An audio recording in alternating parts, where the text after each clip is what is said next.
cut you all off because it's 9. Okay. Yeah. Now we're live already. Guys, we're live. We're live already, guys.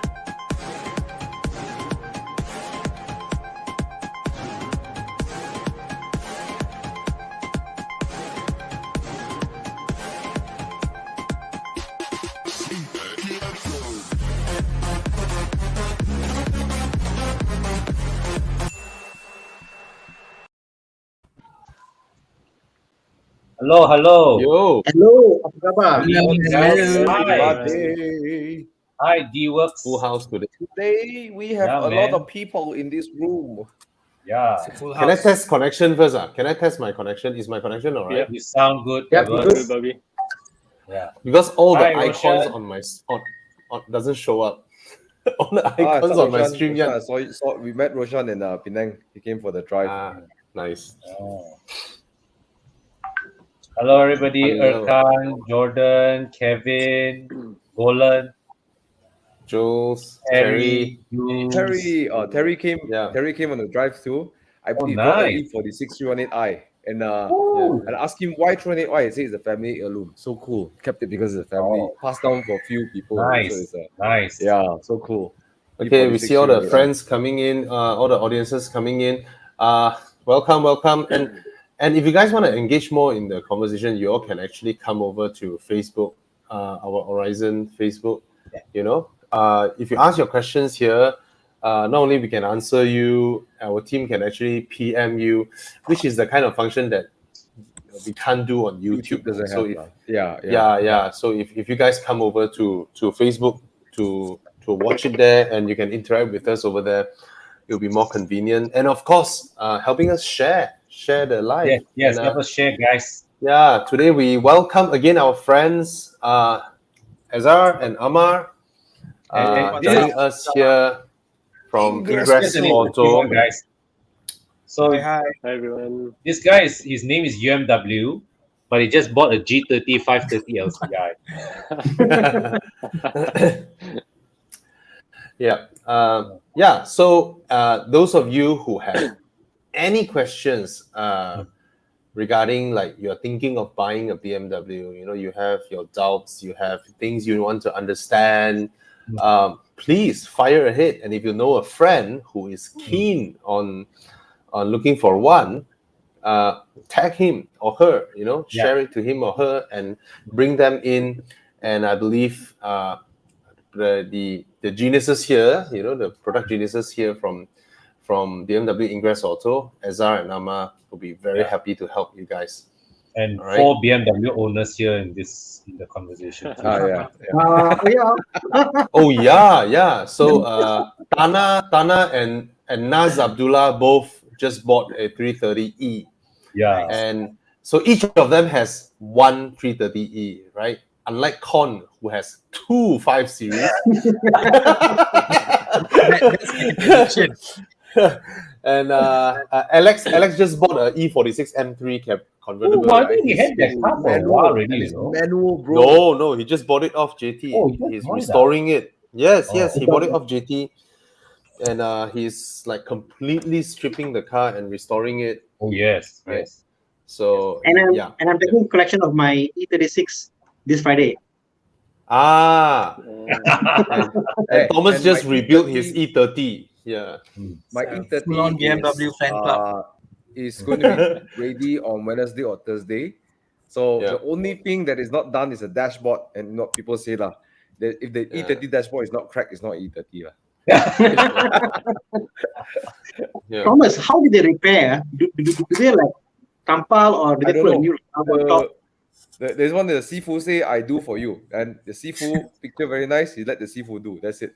Yeah. To find someone to do is it took me a good time. So yes, I'm happy. Okay, shall we start taking questions? My God, we already. Before By we the way, go to the yes, Thomas, yes. Is it so? This is not a normal Q&A session. This is specifically for BMW questions. You know, is that what the format is today, right? Yes. So it's specifically for people who at the back of their head, you know, it's like, don't dare to step into the BMW dealership.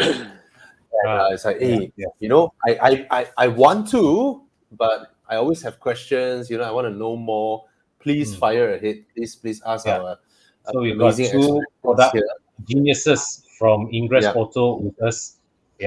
To share with us. So you only be answering the BMW related questions, right? Oh, not just that. It's even better if you are sort of considering some car from Stuttgart or Ingolstadt. You can also come here and ask why Munich is superior. why we all choose the one from Munich instead.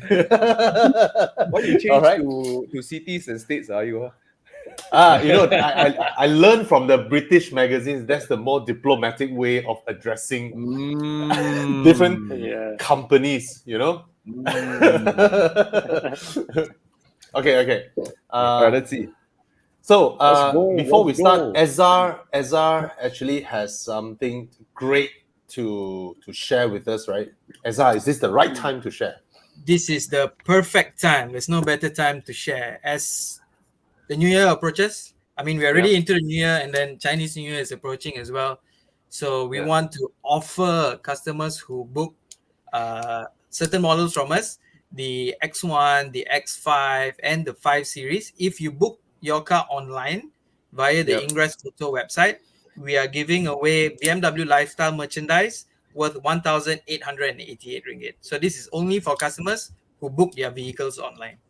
But of course, you can come into the showroom, have a feel of the car, and the sales advisor will assist you to book your car online for you. Oh.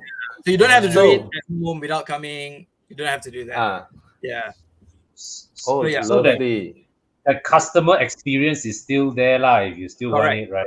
So usually customers come in, they're unsure what models we have on offer and things like that. So that's where Amma comes into play. Amma, you want to explain the whole sales journey and how you understand what a customer is looking for? Yeah, sure. So basically, when a customer steps into the showroom, well, it depends whether they've already had a chat with the sales advisor or they're walk-in customer. So basically, we'll just run them through. I'll basically have a chat with them before we get to the product, usually, just to understand what they want, what their buying needs are. Probably I can work something around their budget, and I think from there I can get a better understanding of what they're actually looking for, and then we can get into the product on how what this car has that fits their criteria. So I think it's really important for my role to really understand what they want and find the perfect match for them. I'm going to cut in for a quick one, Amma. I'm going to cut in for a free one. Do you guys have a 530i M Sport? We do. We have quite a number of units ready to go. Lovely. So Mr. Sarvesver, that they do have, all right? They do have. Sorry, Amma, sorry for cutting in. I just want to highlight that before they got pushed up too far ahead. So sometimes customers come in thinking that they would want a X1, but after having a conversation with Amma, getting to know more about products, then they would realize that actually a 3 Series is more suited for their day-to-day usage and what they use a vehicle for. Actually, Amma, guys, you want to share how 218 customer became an M2 customer? Come. Wow. So maybe you remember the M2 that we shot the other day? We did the video on that. Yeah. So over an event weekend, we had a customer who came in and he was like, I think I want to get a 218. I mean, I explained the car to him. He was like, it's pretty good in terms of all the features and things. But once he had drive, then he was like, I don't think this is. I mean, he felt like it was okay. So I was like, why not we have a go with the M2? Probably that fits you a bit more. So we had a test drive in the M2, and he immediately was sold. Immediately got the M2. Signed, sealed, and delivered. Blown away, right? Wow. Amazing. That is amazing. That is upselling on another level, man. You were like from from base model Entry to level. M, you know. Yeah. But- so but- that's why what I say is sometimes they don't know what they're looking for. So that's Yeah. why the role of the product genius is to help you understand, have a better feel of the product without putting any pressure on you to purchase. It's just about helping you understand the products on offer. Exactly. I notice a lot of premium car buyers, right? They are okay with a very big bandwidth of budget. You know, Yeah. they just come in. What's new? Oh, 218 Grand Coupe. Okay, I'll try. Yeah. I'll buy this and try. I've never tried it. I'll buy it and try. And then after a while, they want to try something else. And they can be buying something from 200K to 450,000. Yeah. To that. We see that in the weekly. Yeah. Yes. It's quite amazing, right? And some would buy like 2 or 3, just to be fair. When Right? you can't decide between two, you just take both. There's a. Oh, by the way, yeah, you mentioned something, right? One of my neighbors has a 2 Series, have a 530 LCI, and then also has a 3 Series, the 3 sedan side by side, all same color, black color. Wow. Yeah. You know, funny Goals, story. drive goals. So I got a quick question over here. I just want to quickly highlight because the questions build up very quickly. Michael just asked, do you guys bring in the M3 Comp? Yes. competition? We do. We have Right, an and the extra question version is- right now. He's I have to ask if the M3 comes with the premium Harman Kardon radio. He was building one that day and doesn't see the option. That's using a configurator. lah. We do have an option for that. You can actually Nice. find it in the BMW configurator. You do have to get into all the options to be able to see it. There's a tab underneath, right at the bottom where it states show all options. That's where you can spec your Harman Kardon But sound if system. you want a clearer view and understanding of everything, just walk into Ingress Auto Damansara. Amal will gladly assist you to spec it to perfection. Yeah. Oh, And Ingress Auto isn't only one showroom in Damansara, right? Correct. There are actually Yeah. a total. Can you like name the full list of Ingress Auto dealerships? Yep. So our main office, our main showroom is in Ingress Auto Damansara. So that's in Kampung Sungai Penchala. And of course, we have another one in Bandar Puteri Puchong, Yep. which is also a sales and service center.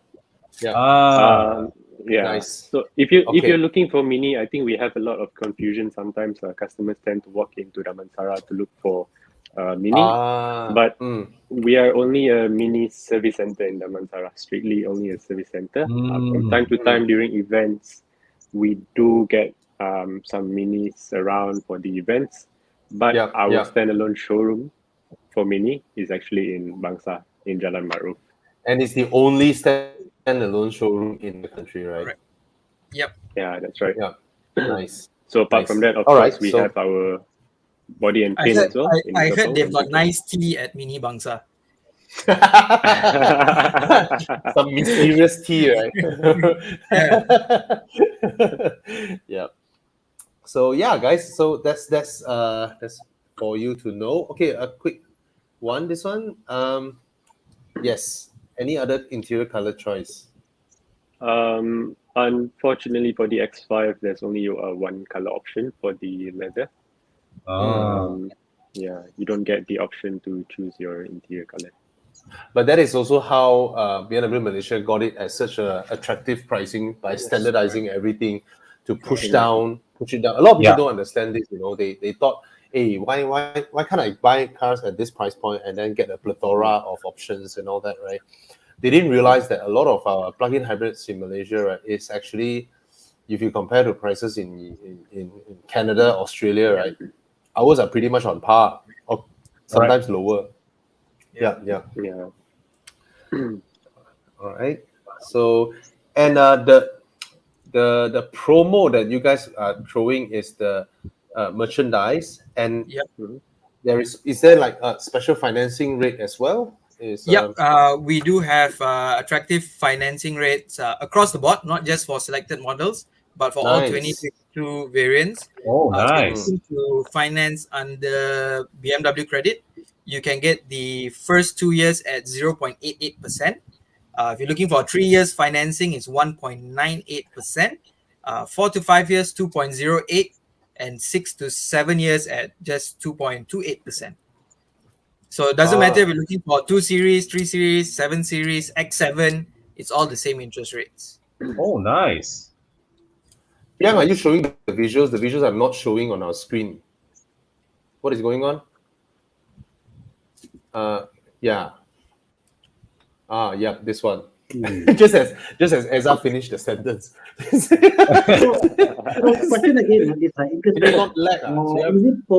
Is it for all terms of period? 9 years, 7 years, 8 years, or it's Okay, BMW credit finances up to 7 years. 7 years? Okay. Okay. And what is the deposit for the credit financing from BMW? It's usually down payments at 10%. 10%. Okay. Yep. Mm-hmm. I mean, feel free to go beyond the 10%. Yeah. That's a good deal actually. Oh. 0.88. Yellow. Pretty good deal. Very good deal. I mean, I guess in a way you are fighting the curve, because the lower interest you get, you're fighting the depreciation of the car itself. So why not, man? Compared to buying any other make or model, 0.88%, you can't beat that. Very good. And usually people wait for the end of the year to throw these kind of deals, but we are determined to start the year with a bang. So straight up 0.88% January. Let's go. Nice. So I want to ask, this like 0.8 is they lock in the tenure of the loan, or how does it work? Yeah, so let's say you opt for 2 years financing and then you're at 0.88%, but of course terms and conditions apply to that. Yeah, but usually it's straight up 0.88. And is this with BMW credit? Yes, correct. Yeah. Actually, Yeah. a lot of people didn't realize that BMW credit offers really, really great rates, and also different fines. Does the alternative financing options are still available, like Balloon and stuff. Yes, correct. We still have this is the straight line financing. So we also have the balloon financing as well as Easy Drive, which is sort of like a lease program. Nice. And the good thing about opting for BMW credit is the moment you walk into the showroom, we have a BMW credit officer there, so they can immediately start processing the loan for you. Even Nice. before you leave the showroom, you may get a pre-approval from BMW credit. Oh wow. Oh. And a lot of people actually don't know that. I don't know whether it's still the same. Many years ago, I chat with I forgot his name, one of the top guy from BMW Credit. He said that most BMW sales customers opted for BMW Credit. That's is right. Still the case? Yeah. Right. Because a lot of customers come in not knowing about BMW, especially first-time buyers, and then when they hear of the attractive interest rates and things like that, they straight up go for BMW credit without considering any other banks already. Yeah, it's so nice, right? Having an in-house financing option. That's what keeps the brand so far ahead, right? I mean, in terms of premium cars, I mean, I don't think others, not many can afford this type of financial infra to support your sales. Yeah, so basically it makes it all in one roof. You don't have to go out to source Yes. for your funding or finances and things like that. See, you even can apply for your loan online as well. Wow. Do BMW Finance, BMW Credit still offer loan when customers that were once a BMW Credit customer was buying other cars? Do they still do that, or strictly that with one I would BMW have now? to check with BMW Credit. Okay. Okay. Okay, here's a couple of questions that's been asked twice. Gary asked once, and D-Works also asked one. Does it appear in your CTOS or Secrets, or it does not? It does. It does, right? Okay. Because some investors see it as like, well, I can keep my credit to buy property, so I go for BMW credit, so my credit is free. Yeah. People forget BMW Financial Services is a registered company to provide loans. Financial So services. Yes. Yeah. so that is- they are still under Bank Negara register. So the Bank Negara is still there. You know, Yes, the walking yes. stick is still there. There's no way around that. You cannot do all this without a regulating party. Yeah. Yeah. Okay, Confirm, quick one. question. This one. Has any customers, of you guys like done, or is it possible for people to option through BMW individual? It is a possibility, but usually in terms of specing vehicles, customers will usually spec cars that are CBU because it doesn't make sense financially to CBU a car that's already CKD. Yeah. Yeah. In terms of costing, is quite a bit of a difference. But yeah, So this cars would like the M cars, those Yeah. feel free to knock yourself out with individual paints and things like that. so like 8 series or M8, right? Those they can come in. The world is their choice, right? They can just go Correct. through the Yep. color Yeah, palettes that's right. and all that. So Have you guys this seen one the have IX to do it in the Glow, showroom? the color changing IX? don't that's available. No. No. That's a concept, right? Yeah. It's concept. Imagine this one it becomes available, right? Then you have those customers that buy a big 90-inch screen and then bring the whole TV back to the showroom and say, hey, there's one pixel. Yeah. Okay, so these are the M cars. Nice. Yeah. But these are the standard colors on offer. So you do still have the option to go one step further with the individual paint.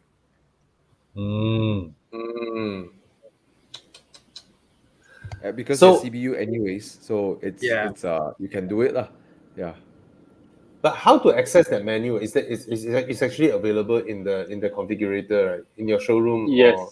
Yeah. Nice. Nice. Actually, All right. if you So log on to BMW Malaysia's website, you'll be able to build your car. lovely. Yeah. Okay. Next question. This one.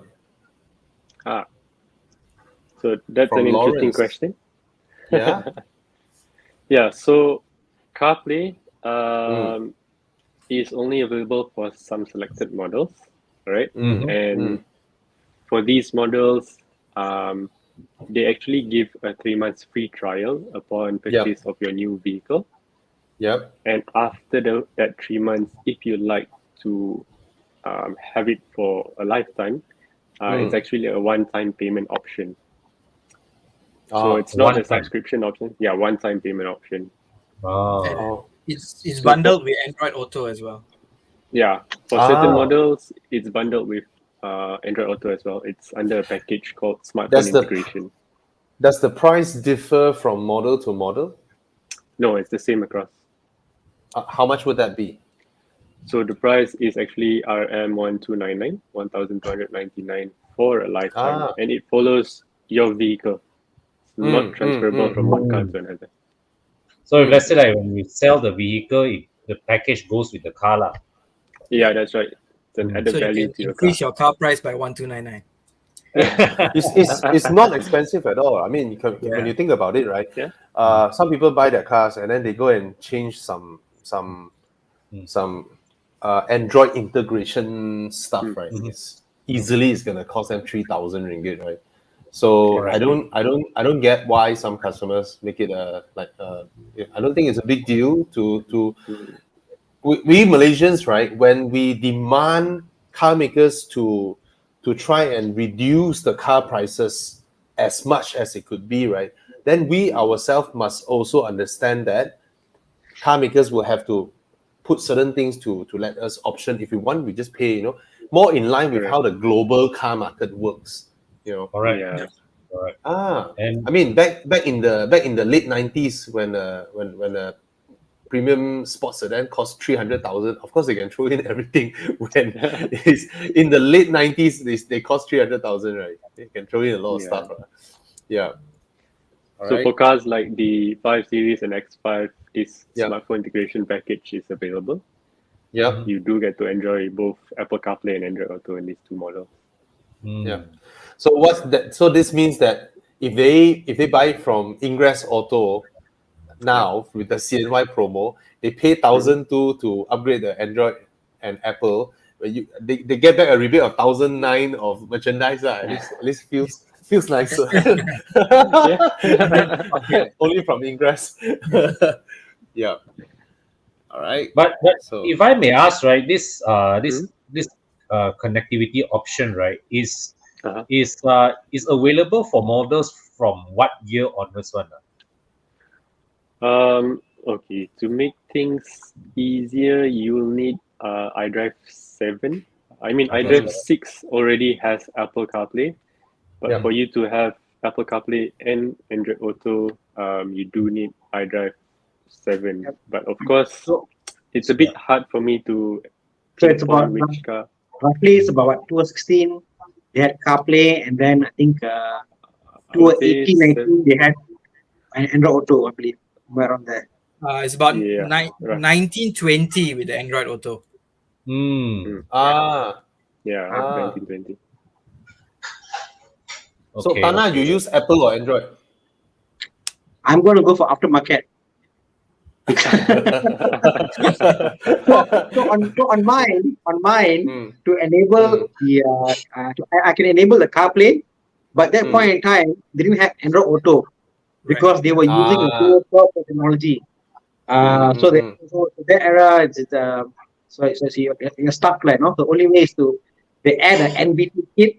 So the issue is like you can go and buy the aftermarket kit, but the issue is you got to go to another menu, and then it activates the whole system. But bear in mind, it voids your whole vehicle warranty. Yeah. If you can give me warranty now, I don't mind not getting it. I think his is out of warranty. Yeah. Oh, okay. My warranty just ended in November, so just ending. Okay. We have another question here. Does the 330i get heads-up display? It doesn't, right? No, the 330i does not come with a heads-up display, but I mean, you've got such an attractive live cockpit professional there already. Yeah. Yes. You have the navigation LCD, right? Already displayed on the instrument cluster. I mean, I want to talk about this head-up display thing, like, so people make a big issue about head-up display. And the thing is this: if I'm mistaken, if I'm wrong, Ezra. Yep. So if you use the built-in navigation of BMW, it tells you the left and right on the head display. Correct. But if you use the Android Auto navigation, it doesn't give you navigation on the head display. Correct? Depends on the model. Yeah. So the Android Auto navigation is also built into the head display. No, okay. Go I've tried using Android Auto and using Google Maps. It does appear on your instrument cluster and your head-up display. But for Apple, you got to use Apple Maps. So Waze is out of the picture for it to be featured on your instrument cluster and also your head-up display. Yeah. And that's on the new models. Correct. That's on the new models. That's right. Yeah. I wonder how many Apple users actually use Apple Maps.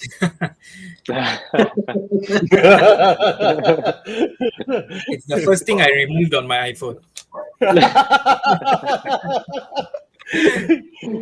Okay, I've stopped using Apple for many years. So I'm not sure. But I think also fair to say, I mean, when you buy a BMW, one of the best things in BMW is that the abundance of the car being sold worldwide means that not only BMW itself, even an aftermarket scene. I know you're talking about there's now aftermarket is so huge, So it's like it's crazy what can be done, as well as support can be done, and so also it's crazy how reliable it is for this kind of stuff. And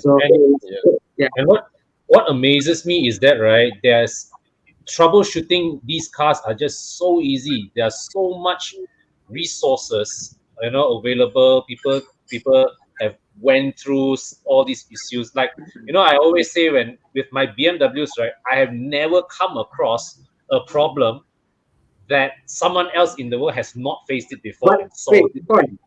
talking about that corner, what I noticed was that BMW owners are such a, it's like you buy BMW, you join a club almost. That's the thing I like about BMW. You join a club almost. And then once you're in the club, you're like, I want to be in the club, you know? There's a almost feeling is there. I tell you one example. The F330E, when you open your door, the car will off by itself. And see, Amar is not laughing. Okay? Yeah. But there's a hack to it. The hack is, before you open the door, you rev the car, the accelerator comes up, then you open the door, the car won't die. Yeah. Totally fine. So Exactly. there's a reason. So my F30 does that, and I'm happy with it because why the car can be on, aircon is on. On the current model 30E, you can't do that. But I'm sure somewhere out there, someone is trying to figure out how to do it. It's like You actually can turn it on the new 330E. Yeah. But You it's can disable that in the iDrive, right? Sorry? You can disable the. no, it's a security feature. No. No, You you can't. cannot. So it's a safety feature because the hybrid cars are too quiet. Sometimes people forget to turn off their vehicle before they get out. Yeah. Safety. With the new 330E or the newer BMWs, if you want that to happen, left foot on the brake, right foot on the throttle, and then the engine turns on. And then you can get out. Oh, okay. Yeah. Oh. That is, Okay, that we is have like another a way question. to tell the Yeah. car that you know what you're doing, lah. Yeah. Okay, a question from Sriharan. Not this one. Sorry, it jumped just now. Okay, this one. So, Sophisto Gray. Yeah. Sophisticated between LCI 530E and 530i. Actually, it's the same thing. Yeah. It's the same thing, right? Yeah. It's both Sophisto Grey with brilliant effect. So it's whether he's looking at it under the sunlight or not, right? If Right, he's so like, under- "Hey, why this one shine and that one doesn't, right? Okay, It's both the same paint. all Beautiful right. color. You guys still got M340i? Yep. God. Yes, we Yep. do. Nice. Ah, I think that's that's my favorite car that It's BMW. viable car. Very Definitely viable. With our Okay. current interest rates, no issue. This one. So, Nagan quick Kulendran. one. Is Where there can any I way check for pre-owned selection for Ingress pre-owned selection? You can just drop a message in our Ingress Auto Facebook, and we will contact you within 24 hours. We will get a salesperson to contact you within 24 hours, and we can share our inventory with you. And they can also now do a virtual appointment, right? Correct. Yeah. That's right. So, Chiyang, is there a QR code for the virtual appointment? So basically, in the light of the whole COVID situation, what we have taken initiative at Ingress Auto is to help customers purchase a car without actually having to go to the showroom. You can just go to our website, sign up for a virtual appointment, and Amar will actually walk you through the vehicle from literally every point and angle of the car. He will explain everything to you. Oh, so it's virtual and then Yeah. so it looks So like that when you flash it with your phone, right? It looks like Yep. that, and then yes, and then just submit, and then I'll get how does it work after I submit? So after you submit, within 24 hours, you will be contacted by a sales advisor, and we will schedule a virtual appointment with you at your nearest convenience. Lovely. All right, guys. So do take note. Print screens first also can. Is that what vacancy for people like us to do online car review for your customers? Since you're already doing that. Chiyang, you can flash the URL if there is. Yeah, sorry. Yeah, so during the virtual appointment, I basically run through the entire car from the exterior to the interior and all the features that's included inside that specific car you're looking at. The only thing that I try my best to deliver is the driving experience during the virtual appointment. That's something that it's pretty challenging. Of course, we can only go to a certain extent. but nevertheless, there's a lot of videos that helps us to understand all the features. So I actually do play them, things like the auto parking, reversing assistant, all these things, how the hybrid system works. And speaking about hybrid cars, actually, since our two models that will be offered for this, that has an offer for this Chinese New Year, I actually have a video that I'd like to share about the hybrid vehicles. I think Nice. that I passed the link already, so maybe we could have a look at that so that I know you guys can have a better understanding of those cars. Hmm. Yeah. Yang, you Video got it? up, Chiang? Cue the video. Maybe wow. So the cars that are on offer right now is of course, the 5 Series and X5, which have the hybrid models. Yep. So basically, this is just to run you through on what the hybrid vehicle is all about.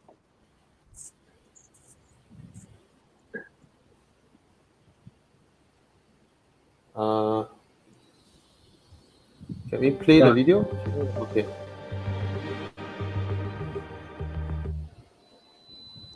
So let's remind ourselves, the BMW plug-in hybrid models have two drive systems that work together. Electric motor and a combustion engine. So how is driving a plug-in hybrid different? Well, besides the added comfort of silent driving and the extra power for added dynamics, handling a plug-in hybrid can be a bit of a new experience if you want to fully engage in the amazing efficiency of your car. Follow me. Plug-in hybrids can place advantages in fuel consumption and in emissions by having the perfect balance between combustion and electric drive. Now, the key word here is recuperation. It's the recovery of electric energy while driving to recharge the high voltage battery. Now, to best manage the energy flow and use in the car, BMW has developed special features like the anticipatory hybrid drive and adaptive recuperation for a carefree, efficient drive. Now, here's a tip for plug-in hybrid drivers, and that is to always use the navigation system. Yes, even when you know the way. That's because there's lots of clever tools working in the background. For example, there's the anticipatory hybrid drive, and that regulates the use of electric power according to your route. Then for everything else, you should pay attention to the updated BMW Live Cockpit Professional, and that works really well with you to drive the plug-in hybrid as efficiently as possible. Then there's the Route Ahead Assistant, which shows you how acceleration and braking saves the most energy, and the central information display, where you can get feedback on the efficiency of your driving style over time.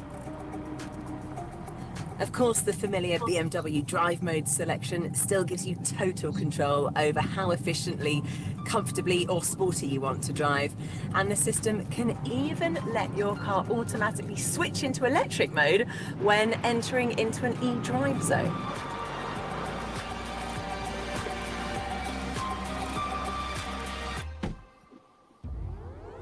Did you hear that? Now, that is the new BMW Start sound. It's a unique co-creation by BMW sound designer and the Oscar-winning composer Hans Zimmer. What a great way to start your journey. Oh, Hans Zimmer. And for that bit of extra sportiness, the new BMW 330e with extra boost gets a 30 kilowatt power increase for maximum acceleration out of the hybrid drive.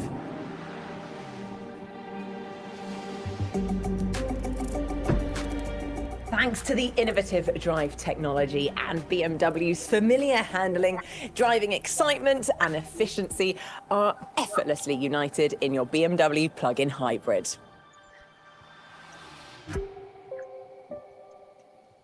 So, do you guys learn something you didn't know just now? Or you can go to Horizon page and look at our videos. Equally good. Yeah.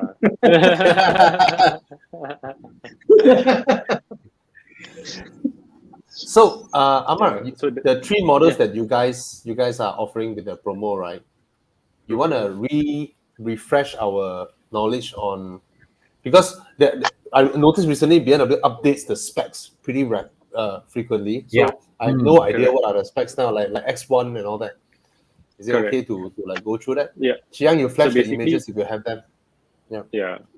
For the X1, we do have two different models. It's the Yeah. X1 S-Drive 18i, which is the 1.5 liter turbocharged engine, and also the X1 S-Drive 20i. So that's the 2 liter variant. May I get some photos? Chiang, are you there? Yes. So Looking for it basically, now. the 2 liter variant is the one that we're projecting. We have the M Sport. Yeah, exactly.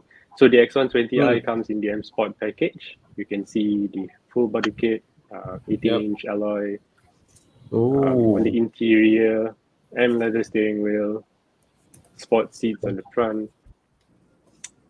So these are the things you get, different trims as compared to the 18i. Okay. The seat of the X1 has the. I saw the little adjustment button behind the. That is Yes. That's actually Number- the bolster the support. side bolster, right? The bolster, bolster, right? Side Okay, bolster, yeah, that's right. Wow. Yeah. I would say it's a pretty decent car to drive. With the 2 liter, it's more than enough power for this little car right here. So this is the 2 liter variant. See the Yep. front, Chiang, the front. So that's with the M Sport body kit, is it? Yeah, that's right. More And what is the, Like, what is the price? What is the price of the 2 liter now?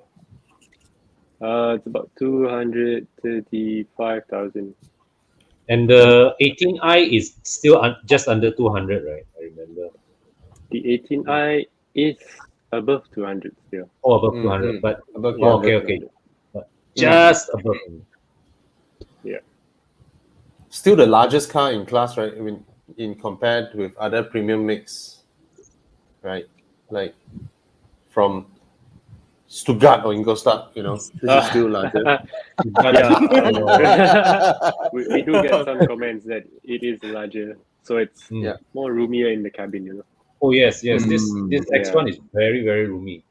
You've got a lot of headroom, especially like even like for my Headroom. size. I'm like 5'10". When I sit on the back, I still got a lot of excess headroom. Yeah. I've never had the concerns of space in the X1, right? Yes. It's this just is big. a- It's big. It's big. Yeah. All right. Okay. So that's the X1. Yeah. So we do also have the 5 Series, which is Yeah. also part of our Chinese New Year offerings. Yeah. So there's the 530e and also 530i. They look almost the same from the exterior. So I think what I'll project is the 530i onto the screen. Waiting Oh, for. I love the rims that's now in the 5 Series, man. Those rims are so Yeah. nice. So In the nice. 530e, right? Yeah, it's Yeah. like, it's like I was saying in my video, right, when I reviewed the 530, right, it's like, right, I look at this car, right, it's like the owner bought this car and then go and spend another 20K on rims. It has that kind of look.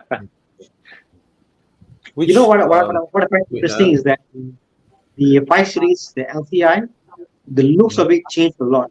It looks very, very modern compared to Yeah. the LCI. Yeah. I mean, like if you look at everything before, it wasn't, but now it really, really looks like a whole different car altogether. I think Yeah. it followed suit from the 7 Series. Like the pre-LCI to the LCI was quite a drastic change. So similar to the 5 Series. You got to stare very carefully to understand there's some things that's similar, but then you're like, Yeah. but one glance like, oh, it's a different car altogether. But like, no, actually, Yeah. there is something there happening. And Amazing, I think amazing. design-wise, the nose to headlight proportion is quite rightly executed. Yeah. It just blends in very well. Front lights really just elevate the car so much. Yeah. BMW LCIs always make the car look better. Yeah, A lot better, yeah. right? Especially the E60. The That one F10 as well. Subjective, Yeah. subjective E60. I agree on the E60. Subjective. So they So look for this- so similar. Oh yes. For these LCI models, they've already fitted the Parking Assistant Plus, which includes the surround view camera as standard. So you have Nice. 360-degree view camera. Mm. What differentiates the two models apart from the exterior, it looks very, very identical, but the 530i gets the laser lights, things like the high gloss shadow line across the window and the air breather. Very, very small details that Speaking of the what you call it, you say high gloss shadow line, right? The 530i still has the chrome window frame, right? Correct. Yeah, aluminium. Which is quite unusual for an M Sport spec, right? BMW usually spec M Sport with gloss black or with black frame one. But with the 530i, they've always spec'd it with chrome frame. What color is that blue above the shoulder picture? No, Jiang, no. Just now, okay, this image with the lady standing there. That's actually Pythonic blue. Fuyo. Yeah, it's recently introduced to the 5 Series now. It's a very in demand color actually. It comes, you can have that in the X5 as well. Oh. Yeah. Fuyo. That's a very nice blue. Yeah. Under sunlight, it's gorgeous. Really. Excuse me, lady. Can I have the full view? The 530i and 530e are using the same rim design. Yes. On the exterior, the only differences you will notice is the 530i has the laser lights, and the 530i has the sunroof. Other than that, you won't be able to tell. And of course, the shape. And the window frame lah. Somehow the window frame just catches my attention. Yeah. Which one? Con? Where? You see the back, please. No, this one, right? You see the window frame is silver color, is a chrome color one. Usually M Sport they black out, right? It will be black one. Oh yes. Usually M Sport they black out, Yeah. Nice. All right. So that's the 5 Series. Yeah. And of course, last but not least, we have the X5. So the X5 is also a plug-in hybrid. Yeah, the boss. It now has a 3-liter engine. Yeah. This car really surprised me. He missed the Sharon missed the is this included in the promos? Yeah, whatever that I explained earlier, it included with the X545e. So you still do get attractive interest rates on the X545e. Yeah, 0.88%, and of course the CNY merchandise promo. Yep. Right, 300. And let me look through the comments. X5 X-Drive. Yeah. So we let Amar continue. Yeah. So you can drive this car in full electric range up to 77 kilometers. I think that's very, very good. I actually have a customer who's done 88 kilometers.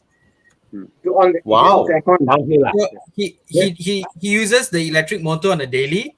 He fills his fuel tank once in 2 months. Actually, that's the intended scenario for the conceptualization of plug-in hybrids, right? Correct. Because I mean, a lot of Malaysians don't understand this. We always say that, hey, but remember, these are, I mean, they come from Europe, right? Fuel is a totally different price from what Malaysians are paying. Correct. So they pay a lot for fuel. So it makes a lot of sense for them to, just drive from home to office and then charge and then back and charge. Reduce the reliance on petrol. Yeah, exactly. Yeah, if your day-to-day commute is like about 50 kilometers, I think the hybrid will save you quite a bit on fuel, and also the whole journey is much more soothing and calmer because it's just a very silent journey all the way. You know what I would really appreciate a plug-in hybrid or an EV for? The school runs. Because my Schools, daughter's exactly. daycare, the residential taman, right? I sent her to Kindy and back, easily, right? 6-7 speed bumps, you know. That time my car, the fuel consumption reading, right, was showing 17, you know. Ooh. I was like, oh, if I have an EV or PHEV, it would be so nice. And while you're braking for the speed bump, it actually regenerates battery also. Yes.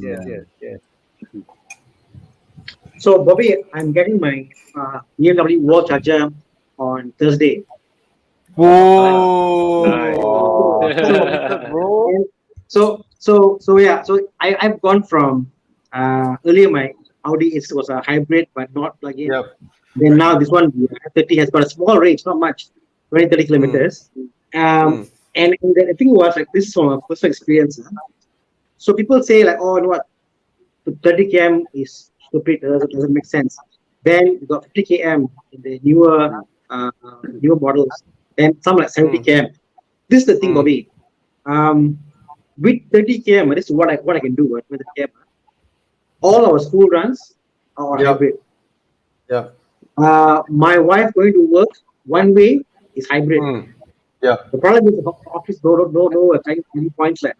So when you get a new BMW with the 50 odd kilometers and 70 kilometers, that completes it. That is just enough if you're a city goer to go to office, come back. It's more than sufficient, you know. So like even ourselves, even on the older hybrid platform with 20-30 kilometers, we fuel about twice in a month. And that's because we do the school runs, and Mark goes to work a couple of days a week. So yeah, it is possible as long as you have a fast charging session. Then it's possible. Tana, I'm gonna make some arrangements to the team. I mean, for Ezza and Amma, right? We Horizon actually have a team, right, that handles the test cars. So they send the test car to like Thomas, and then they collect it. After Thomas do the review, they collect it and then they send it to Tana. Then when Tana is done, they send it to me. And then when I'm done, send it to Con like that, you know. So next time when we got a plug-in hybrid, right, I will ask them to change their schedule. Like after Thomas done, go to Tana's place first. Then after Con done, go back to Tana's place first. Always swap Tana in between. And the best part is like my wife now comes home. It's like, you know, like you come home, you open your shoe, and you put some stuff. So she comes home because I was in the house. Comes home, immediately pick the plug, and he plugs in, and she goes into the house. So it becomes almost habitual. It's not normally. Only after a month or so, it's just habitual. You come in, you plug in, you go in, and then it's by itself. So it's the same. It's the same concept as coming back home and plugging in your iPhone or your Android. Exactly. Exactly. I mean, you're right. You never forget to do it after about a month of doing it. Actually, I forgot a few times, and I leave the day with you wasn't forget also, BMW has an app on the phone you can install. Haven't done it yet, but it's an app you put in the phone, and what you can do is while the car is charging on your phone, you can see whether it's full or not, the level and stuff. So if you're going for coffee somewhere, while you're having, you can see what my car is being charged, how much. This is back from the older model itself. So it's a pretty, I guess, complete picture they're providing for. Actually, the app, right, Tana, there's much more that you can do beyond just monitoring your charging status. Right. You can actually, especially on the hybrid cars, you can actually, let's say your car is parked in the hot sun, you can turn on the aircon. Yes, exactly. Before you get into your car, you switch on your aircon on the app first. So by the time you get into the car, it's cool. The car has connection, has data connection all the time, right? All the time. Yeah. Wow. Oh, so you can remotely lock your car, unlock your car. Yeah. Remotely lock and unlock, right? So we won't have the I don't know how they do it though, because my friend tried this way, no? So he was in a Mark Prentice, like also bought a PTOE, but So he was in a car park lot underground. They couldn't find the car. With the car, they unlocked the car. So they were like, I've got no line on my phone. But for some reason, some way, the BMW has a connection underground car park. I have no idea how. I don't know. Amazing. And so you can also you can also sound the horn, turn on the lights Yeah. if unlocking Yeah, isn't Yeah. enough for you. I mean, it's sad because all these are great features, but there hasn't been really much talk about this out there. And also the fact that, I mean, people talk about range anxiety, like people drive a car and range anxiety. But the fact you've got a hybrid, that removes range anxiety. If it's a full electric car, you are like concerned about driving and stuff, But the moment you got hybrid, you know what? There is no anxiety. Just drive as is, saves you, and then it's Refuel as you need it. Tana, like next time you all go like for short trips, right? And then you have some Lazada or Shopee coming, right? You park your car in front of your house. When they arrive, right, you tell them, I open the boot now. ask them to put into the boot, and then you can lock your car. and Ezra, I want to ask one thing. Yeah. Ezra, I don't know whether to ask Ezra or Amma. Can Tana subscribe to the BMW Concierge Service? Yeah, you definitely can. You can. The TTOE comes equipped with the Concierge Service connectivity. The SOS is there. No, not the SOS. The SOS is in case of emergencies. So if you dive into the iDrive, there's an option for Concierge Service. So basically, okay, let's say you're driving, and of course you don't want to be using your phone, right? And your kids in the back are hungry. So you just click on the Concierge Service, ask them to find you the nearest McDonald's, and then they will know your exact vehicle location. They will source the nearest McDonald's, and they will start your BMW navigation for you. Wow. And it's not like talking to a machine. It's a real human. A real human. Is that a paid service or it's a free? It's a paid service. That's a paid service. How much it costs a year to have the concierge service? Okay, so recently they've updated the connected drive services. So you do have to log in on the connected store with your car chassis number included, your vehicle added, and you can view the packages that's available for your car. So I would say they vary. I think the 330E, it varies from car to car, but if I'm not mistaken, the 330E F30 would probably cost about 340 ringgit annually. They've actually brought the price down a lot. Wait, 340 ringgit per year. Wow. But is that, can I say something not so nice about BM? Sorry. No, Tana, let me add first. The concierge service, right? So I have a video that I posted many years ago, which I tried the concierge service, right? I tell you first of all, the lady, her voice, her accent, the clarity is amazing. All right. So what I asked is, if I don't remember wrongly, is like you're driving, right? You just press, right? Can you bring me to the best Japanese restaurant near me, and not only was that, she was so quick, she set so BMW Concierge, right, actually set one Japanese restaurant for me first in my navigation, and also set another one behind in case I don't want this, I can do that, or I go to this one is full, I can use the second one. She actually found like immediately like the best one, the highest rating, and slot it into my navigation. And not only that, if you are bored during jam, right, and you feel a bit sleepy, right, I kid you not, you press concierge service, right, you ask, can you tell me the Earth's circumference? No. It goes way beyond that. I actually had a feedback from my customer. He said he was driving to Johor, and he was like super tired and sleepy. And he just called the concierge service, said, hey, I got another hour and a half to go in my journey. Can I just talk to you? She said, okay.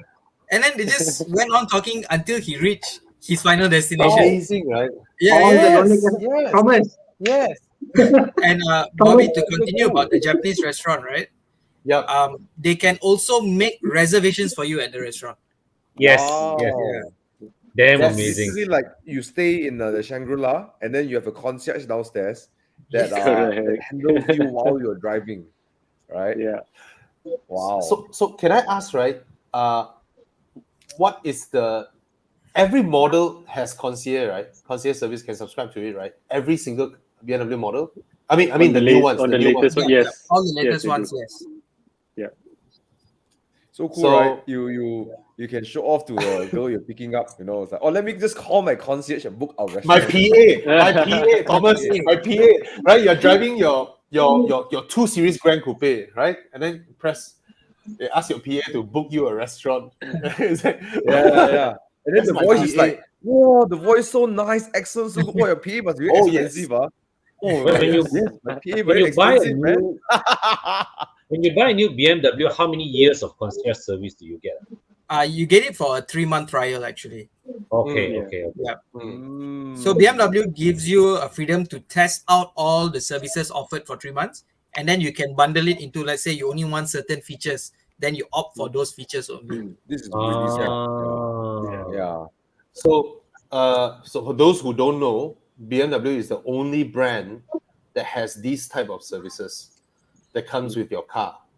I believe Rolls Or Royce don't have those. say infra, I call it infra because it's you as a premium car, as a luxury car, right? It's not just leather seats, and powerful engine. It's not just that, It's the whole thinking, whole mindset surrounding the The whole ownership experience. of yes.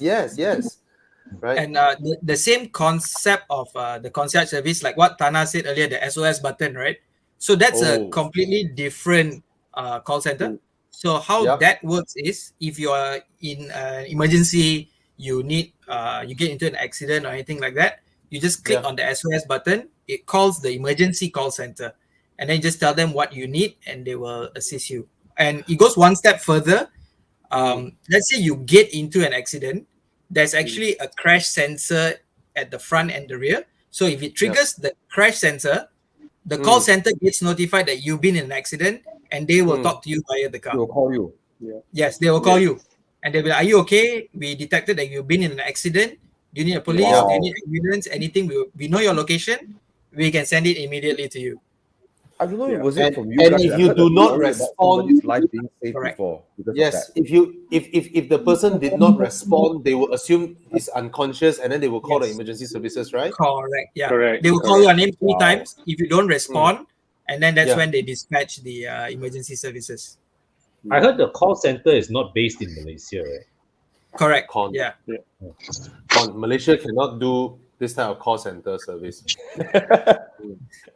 But with proper IT, it doesn't matter where the call center is now. Correct. But I want to ask, Ezra, is Yep. the SOS service subscription based? The No. SOS service is not a subscription base. Yeah. We don't put a price on safety. It comes with every single BMW. Correct. That's right. Wow. Wow. So that's so Tana's cool. 330E still has the SOS service active lah. Yes, correct. Yes. Definitely. So guys, again, for some of you who have watched my previous video, I've said it every single time I review a BMW. I said BMW is the only car maker that has this type of function built in and made available in Malaysia. I know other premium cars have this kind of services in like Europe or China or US, right? BMW makes it available in Malaysia. All right. Yeah. So the SOS button. Let's say you're a lady, you're driving your car in a very dark road. You don't know where you are, right? But you see a car following you. Even if you call the police, right, you have to tell the police where you are, right? And if you don't see the road signs, you're not sure where you are, right? You can't do nothing. But this is where you press the SOS button, and that person will have your location, will be able to assist you, right? So these are the type of active. I don't know how to call this. It's like super preemptive kind of safety systems that is safer than whatever passive stuff, making this available, right? You have an accident, they get a trigger, they will call the emergency services for you, or they will call you to check on you. So it comes free with all modern BMWs with the SOS button. Actually, this is a really good selling point. Let's say I'm a dad and my boy will be driving a car, my girl, right? I'll be driving a car. You want them to, you want to know, because you can't be there all the time, right? And you want to know that they're being protected or at the best way they can, right? Yeah. So this is a really good selling point, to maybe a parents to decide that, I'm going to put a little bit more money to give my children a BMW, but given the weaker engine, I get a 218 so they can't go that fast. I've got a question. Is just because of mine, maybe it's not relevant. Does that mean a BMW can't get stolen because you know where the car is at any point in time, and using the app you can off the car if you wanted to? Okay, using the app, you cannot turn off the car, but Okay. using the app, you can locate the vehicle, but Correct. So only when the vehicle is parked. Yeah, your last. If it's on the move, you Oh. cannot locate it. Yeah, due to security Privacy reasons. Yeah, privacy. Yeah. When the car is on the move, you cannot locate it, but when the car is parked, you can identify where it is from the app. so it's a very safe car for buying lah. Theft rate is quite low, I guess, for the newer Correct. And BMs. it's also a good tool that wives like to check on their husbands. That's an excellent selling point, bro. Is that you shouldn't say that, man. Tana, why you ask so much? Tana, why you? You asked the imagine question. Tana, no, Tana, go back, right? Honey, I asked already. Our car cannot lah.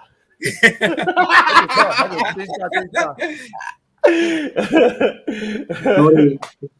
She's the primary driver of the BM, so that's fine. I can see where she. Yeah, for safety purposes, right? The husband wants to know. Yeah. Nice. Yeah, I mean, and that's the thing. I think you said it spot on, Bobby. I mean, a certain German manufacturer with four rings have got the whole app. You can see where the car is, and you can update the app and stuff. But in Malaysia, because we're not directly involved, we're not directly with them. App doesn't work for Malaysia. So yeah. So if you buy a car, you don't get the full car with certain brands. BMW is one of the things. You buy the car, you get the full car. So what Bobby said, the infra, the concierge services, the OS, the support. You know, and I must tell you, my experience when I sent my car for the final warranty claim. So I sent my car in like. I tell you guys, BMW is so thorough. I tell you, they went above and beyond what they need to do to make sure they give the car to you in the best possible condition when your warranty ends. And I can tell that from the bottom, from really honest to truth, because they had no reason to do that, you see, but they did that. And I had the same experience with a different car manufacturer. Warranty ending and something bad happened, not BM, So I do think that BMW is really honorable how they deliver product and how they get the news to us. So yeah, thank you BMW Malaysia. Nice. This is an interesting question. We got a question now. If he drives to Thailand or Singapore, does it still work? I know it works in Singapore, but for Thailand, I would have to check because the map is already loaded with the Singapore map as well. So it definitely Malaysia, Singapore comes bundled, right? The map always comes bundled, right? So it means if you drive your car to Thailand, your wife cannot trace you anymore, lah. I guess so. My owl. I think it would still be possible, honestly. Yeah, I think it would still be possible. You know, if that was possible, that's a big selling point for some people. Because I think let's go. But actually, GPS software always bundle, right? GPS software always bundle, like Malaysia, Thailand, Brunei, and Singapore, right? Yeah. Nice. So let's say like coming back to the car, right? Let's say like if it's stolen and the police come to you guys and ask, hey, can help us trace that? Is that possible? I think it's a global thing. On our end, we are not given that sort of access. If that's the case, we can track everyone's movement. It's global. It cannot be Malaysian. Yeah. So you can track your own car from your app. Yeah. Okay. Polis kereta kena curi. Buka app tengok.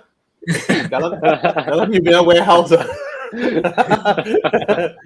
Kereta terlalu banyak. Tak ingat. Terlupa. Yeah. So, any of you who learned something new about BMWs tonight, courtesy of Azhar and Amma from Ingress Auto. So I think you all can already see, right, how good their product knowledge is with regards to their brand, and the services that they provide. So for those of you who are curious, just curious. I mean, you may or may not be buying now or later, or if you are buying now, you can set a virtual appointment. Chiang, can you please share the QR code again? the virtual appointment. Okay, it's very simple, right? When you go through the virtual appointment, it basically lands on the. This is to meet virtually, right? And if it is Yep. for the booking, this one, right? Book a virtual appointment today. You just fill up your name, phone number, dealer location, preferred model. Pretty straightforward, Yeah. right? We've Preferred actually language. have had multiple customers through this platform who Nice. our only point of contact to them was on the delivery day. Oh wow. Yeah. Yes. And some of them did not even come to the showroom. We delivered the car to them. Mm. That's cool, man. So for yeah. these it's a people, they are live still- session whereby they FaceTime with you all, and then whatever they ask you all, just show them on the car, or how? No, we because if we were to rely on FaceTime and things like that, we won't get the best of qualities. So Yeah. we have pre-recorded videos, still images. So we just use the laser pointer to highlight, okay, this part of the car, this is the function, these are the features. And of course, if you have additional questions, more queries, we will always address them for you. But of course, you guys now man. definitely not just this one, right? You all still do the physical, of the test course, yes. drives and all Yes, that, of right? course. Yes, Yeah. yeah. So for customers who are afraid to come into the showroom due to COVID-19 reasons, this is what the platform that they opt for. Nice. Even if you're from another state and you'd like to know more about our cars, yeah, you can use this platform as well. And in terms of car delivery, how do you all arrange? You all will send the car over when they finally bought it? Correct. Yeah. Let's say the customer is still not comfortable of coming to the showroom to take delivery. We will arrange for the car to be towed to the customer's preferred pickup location. Nice. So and no extra charge, or actually there are some costs involved. Depending on, trailer let's say there. if you want to go to Johor or Penang, of course, there's a certain fee involved. Okay. But if it is just central, like KL, central, no Family issue. area. So for some of you who like to invite all your neighbors to go to the showroom to collect the car together with you, maybe you want to arrange for the car to be delivered to your house on your street, so that all your neighbors can see you receiving the delivery, of your Can party, right? yeah. All right. So Invite also. Drop me a message. Maybe you can come and have a look. yeah. All right. So if you, I believe everybody learned something new today. It's like these are points that seldom gets communicated across, which makes a big part of why some people stayed with the brand. And of course, this is on top of what's the service free service regimen now? Is that like 5 years service warranty coverage? So warranty is 5 years unlimited mileage. Yes. We do have the service package included, which is 5 years over 100,000 kilometers. And today we got an update that for plug-in hybrid vehicles, the extended battery warranty is offered up to 8 years or 160,000 kilometers upon purchase of a new car. So no longer 6+2. It's now flat into 8 years. It's now flat. Yes, correct. Until the end of this year. And up to the end of this year. Okay. Yes, the promotion is up to the end of this year. So guys, the battery warranty period is longer than your bank loan. So Hey, BMW Finance. that's very important. Yeah. Right. And for service, that means all 5 years of ownership is all free service, right? Up to 100,000 km. Excluding wear and tear. Of Wear and course. tear. Excluding wipers, Brake brake pads, pads, brake discs, tires, brake tires, discs. alignment balancing. Yeah. Anywhere. What about everything else. What about suspension? It's under warranty. Suspension under covered warranty. Yeah. Oh, nice. Hey, con. Only hardcore car guys like us, right, would regard suspension as wear and tear. Right. Yeah. Genting run every weekend, we see suspension as wear and tear. Yeah. After 5 years, BMW gave gave my car a brand new shocks and covers. Wow. Wow. So yeah. You know, Ezra, like people like us, right? We go weekend drives every day. Right? We even look at steering. We even look at Weekend steering drives rack. every day. Yeah, we look at Yeah. steering rack as wear and tear. You know, it's like, hey, these things got lifespan one, bro. Tie rod lah, drive shaft lah, long shaft lah. All these are wear and tear, bro. Wear and tear, wear and tear. Yeah. For us, all these are wear and tear lah, huh? Yeah. But at BMW, we got you covered. I still got So- Actually, if it moves, terms and it's wear conditions tear. apply. So just to further elaborate earlier on the virtual appointment, right? You can also immediately book the vehicle online through our Ingress Auto website. Yeah, you can just click pick the model that you prefer, click book now, fill in your details, and the booking fee is only 1% of the vehicle selling price. Yeah, You say X5 is like around. and the amount is down there. Then 4,488. Yes, yeah. So can book it Nice. here and then select the color and everything. No, you just place a booking. Sales Yes. advisor will contact you to finalize all your details, what color you're looking for, and all that, and then we get the ball rolling from there. Yeah. So So just to clarify, sorry. the offer here is only for new cars, not for the used Correct. cars. Yes, Yeah. new cars. So okay, let me just recap on the offerings is for the X1, X5, and the 5 Series, which are booked online from now until end of February. So those cars will be entitled for the Chinese New Year offering, which is a BMW lifestyle bundle worth RM1888. What is included in that bundle? I know you've said it before. Right. What's in the bundle? Do It's you a know? surprise package. But trust me, it won't leave you disappointed. It won't leave you disappointed. I Yeah. see. Sir, congratulations. Yeah, Here you get 20 BMW marks. It's like, it will be nice gifts, right? It will be nice merchandisers. Yeah, BMW merchandisers. I mean, our Alright. merchandise range is very vast. We've got like golfing merchandise. We've got watches, travel goodies, travel bags, and things like that. So yeah, all those might be bundled in the lifestyle bundle. Nice. All right. Thank you so much, Amar and Ezra. Are there anything you guys would like to add? No, we're good. Anything else you want to let? Yeah, it's a Thank pleasure you, to be thank here. you. Thank you once Yeah, again. man. It's always nice to talk to you guys. Yep. And we'll wait for when Thomas is ready to order his.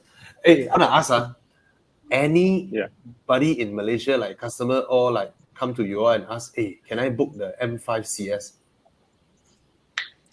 Not yet actually. Okay. We're not sure what's the price, right? The price will be ridiculous, right? Yeah. Because from what we heard, it's more expensive than the other Stuttgart sports car makers turbo model. You know, it's like wow, more expensive than So yeah, but that car is getting rave reviews, man. It's crazy, man. It's beating all the because of, supercars out there. Oh, the car of the year, right? Yeah. Not just yeah. I mean, it got car of the year from Evo, right? I surprised everybody. Beats a Stuttgart GT3.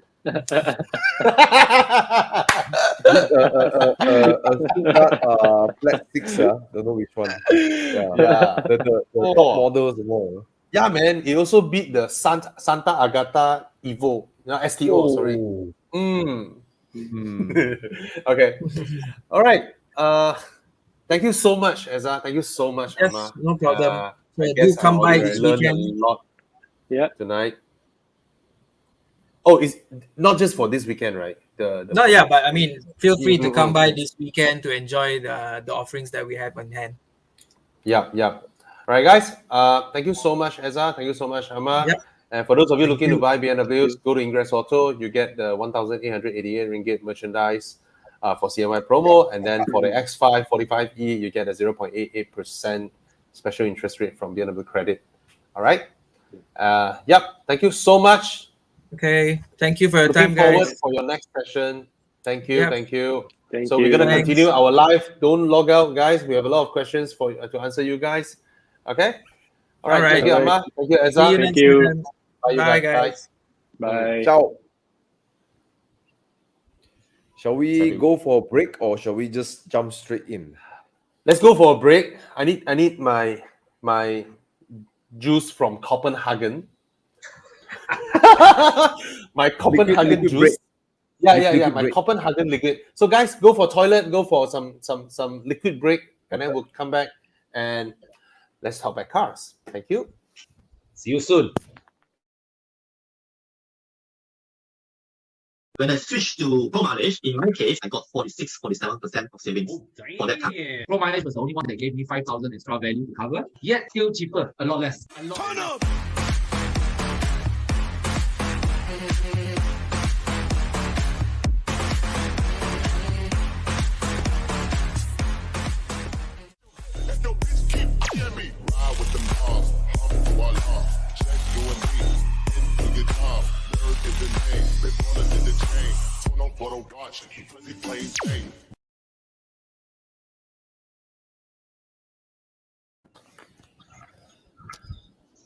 Wow, I'm the first to come back. So thanks for sticking with us, guys. Sorry for not showing a lot of comments just now because very happy that our show is supported by Ingress Auto, and then of course delivering something that is of value to you guys, I suppose, right? So don't mind my juice from Copenhagen. Don't mind mine either. Hey, yours from Copenhagen also? Ah? No lah, mine. It's from where? Ah?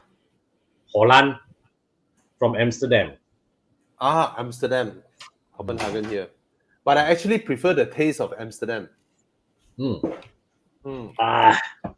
the Hey, Con, pleasure. can you hold the beer up for a while? Okay, let me print screen this. So Con having a car seat at the back and a beer in front. What epic.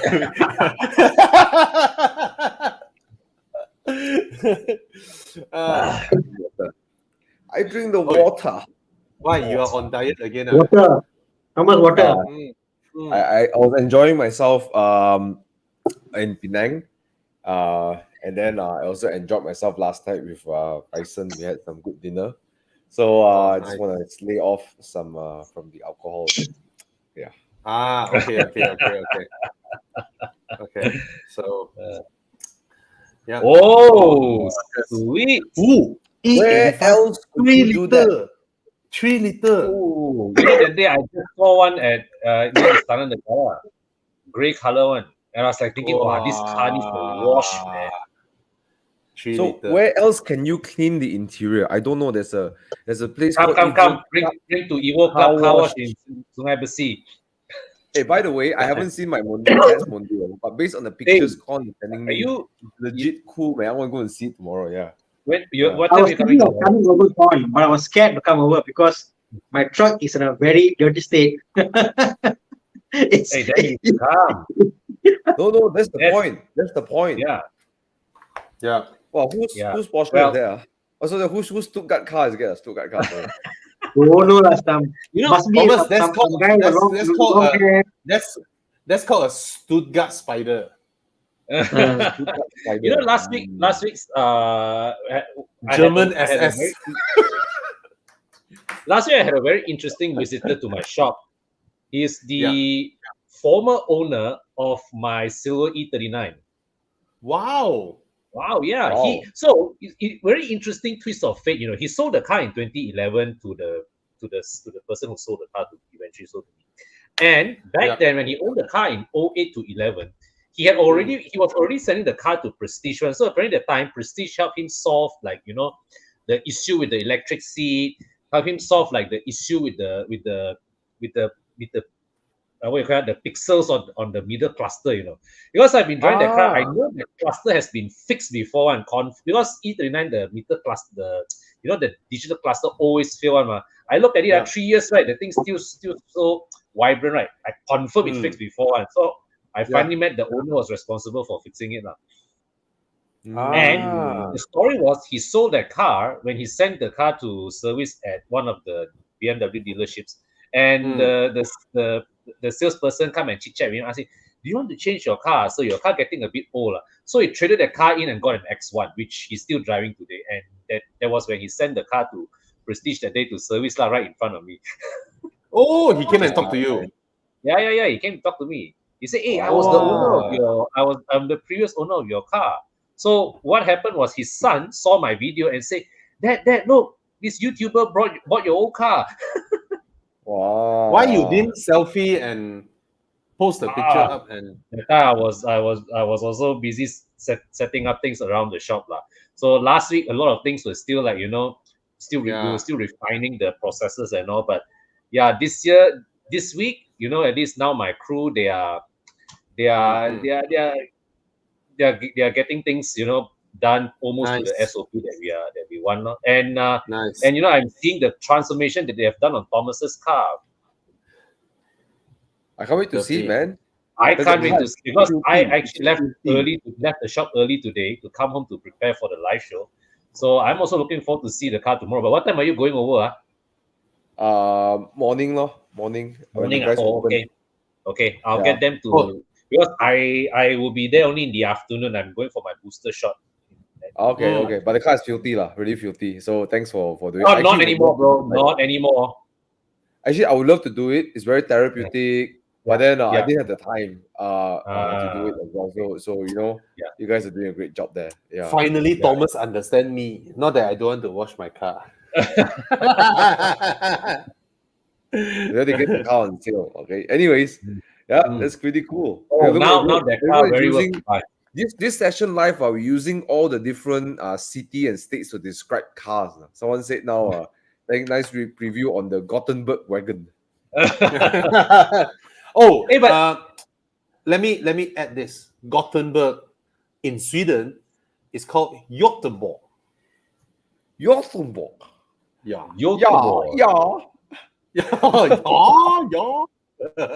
Göteborg. Okay, do you guys recommend him to wrap his E-Class? 213 is which one? The current one. Oh, the current. Oh, okay. Okay. My experience with is it because you have stone chip or miscellaneous scratches? Okay.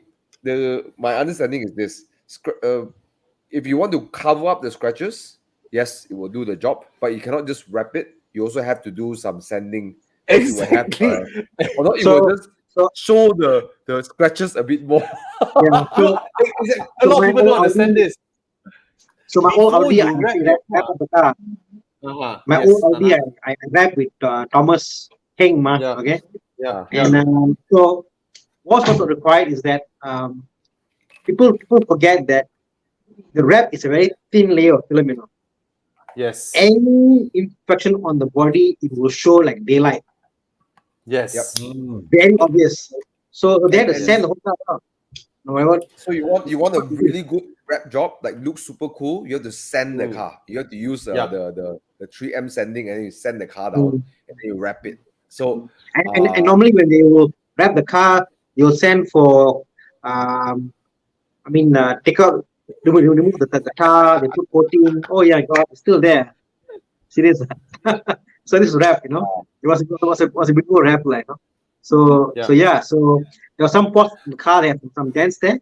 They have to sand it down and So Brandon, you don't wrap your car to protect against miscellaneous scratches. You only wrap your car when you feel like doing a color change to freshen up your car, and you don't want to go through the pain of a repaint of your entire car. That's when you wrap it.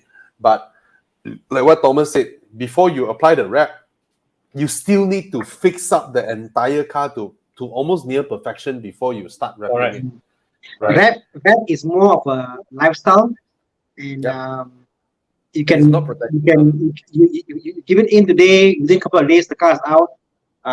The body panels are all perfectly not aligned, not the remote stuff. There's no overspray. There's no spray. So yeah, and you can go for colors that you can't get in paint. That to me is the biggest thing. But if you bought a supercar, all right, most supercar owners, what they do is they go straight up. They collect the car, they detail it, they've done everything, all the layers, then they straight up wrap it. Why? Because supercars, they tend to like Ferraris, Lamborghinis, and all that, right? Even collectibles like Thomas's Porsche Spider, right? They want to prevent repainting because that affects the value of the supercar. But not a regular German premium sedan, which you can spray paint in any shop without affecting your value or whatnot, So it's a different approach. Those, they definitely wrap to protect the I mean with expel or whatever, PPF or whatnot, So it's a different approach. Okay. Just want to add wrapping does not protect your car from stone chips as well. They are 2 mil. They are around 2 mil. Very like what Tana said. But the other thing is that they are of the hard kind of plastic, so they don't absorb impact very well. So just want to put it out there, because this is something people say, I wrap the car to protect my car. Well, they don't. They don't really. They protect from UV protection. They protect from stains whatsoever. But they are almost hopeless when it comes to stones. So to protect your car against stone chips, don't go and chuchuk supercars with Pilot Sport Cup 2s, all the semi-slick tires, like you go convoy, right? You look at the cars, you're like, this one with Michelin Pilot Sport Cup 2. Okay, don't follow him from behind. This car has a Michelin Energy XM2. This one can follow. I tell you, I mean, like Thomas' car, his yours is what, PS4S? PS4S. Yeah, PS4S still not so crazy, right? Like we followed Jeffrey's Ferrari, right? Pilot Sport Cup 2. Wow, they were literally looking for stones to pick up and throw. They were really so far behind, still get stones. Don't even have to look at Ferrari. Some people, they like to modify using these slick tires, like my friend's Audi TT. Right, Quattro more. My 1 Series gone. All right. Okay, what are some other questions that we see? Oh yes, buy. Okay, quick one. Yes, buy. Same guy. Same guy. Did we miss a lot up there? There's a lot, man. Wow. Buy. If you can afford an LFA and you found it, buy, bro. It's gonna go up. The value is gonna go up for the LFA. All right, definitely going up. There are a lot of new questions. Why don't we answer the questions down there? My suggestion is that you're okay with it. Yeah. Because they are the ones I'm so far behind. Sorry. Yeah. Okay, come. Thomas, you highlight. Thomas, this is a question straight up your alley. Ayo. Okay. There's no better car. Okay. The 435i is more on the comfortable side. Okay. Yeah. It acts like a sports car, but has a lot of Grand Tourer kind of feeling. So it's the damping is in comparison to the M235i. So it's more the damping, and the engine has less torque than the M235i because it's not the exact same N55. So but the 4 Series offers more space, more comfort, better build quality inside. And it offers easier to drive because when the wheelbase is longer, it's not so snappy. The M235i is very snappy. It likes to snap. When it snaps at you. So depending on how crazy you want to be, or if you like to corner at illegal speeds or something like that, you go for the M235i. But not saying the 4 Series cannot do it. It's just that you will find it, if you drive the M235i, you find the 4 Series a bit lackluster. A bit lackluster. Actually, quite a lot lackluster. The 2 Series is very dirty. Just dive here and dive there. And You are what you call that? You like that dirty feeling. Yes. And I like the feeling when you're in the mid corner, you throttle too much, the back will snap at you. I like that feeling. I like the gila feel. So cool. But space wise, you'll be surprised. 2 Series quite big as well. You can fetch people behind. You can carry a lot of things in your boot. Very practical. The 2 Series have more rear space than an 8 Series. Just to put some context. Okay. Yeah. But there's no better car, cool. Depending on your driving level or your craziness level or what you want it for. The 4 Series on highways will be 5-6 times more comfortable than M235. Okay, that's my input. Actually, I agree with you. I agree. But I think either way, you get a 3.5i, you can't go wrong lah. The best answer, cool. Go and try both the cars, then you know which one you like. Right? Okay. There's a lot of questions here. Okay. Do you recommend this current 308? Now this one probably more Tanas and Bobby and Cons territory. Bobby. Yeah, I've driven it. So I've always said, in terms of this segment, if you go for the 3008, the CX5, the Tiguan, you're never wrong lah. Huh? Yeah. They are all about the price point of 150, 160. I mean, for driving enjoyment. I mean, even if you go for the CRV is the largest car by far. Most practical. All right. Yeah.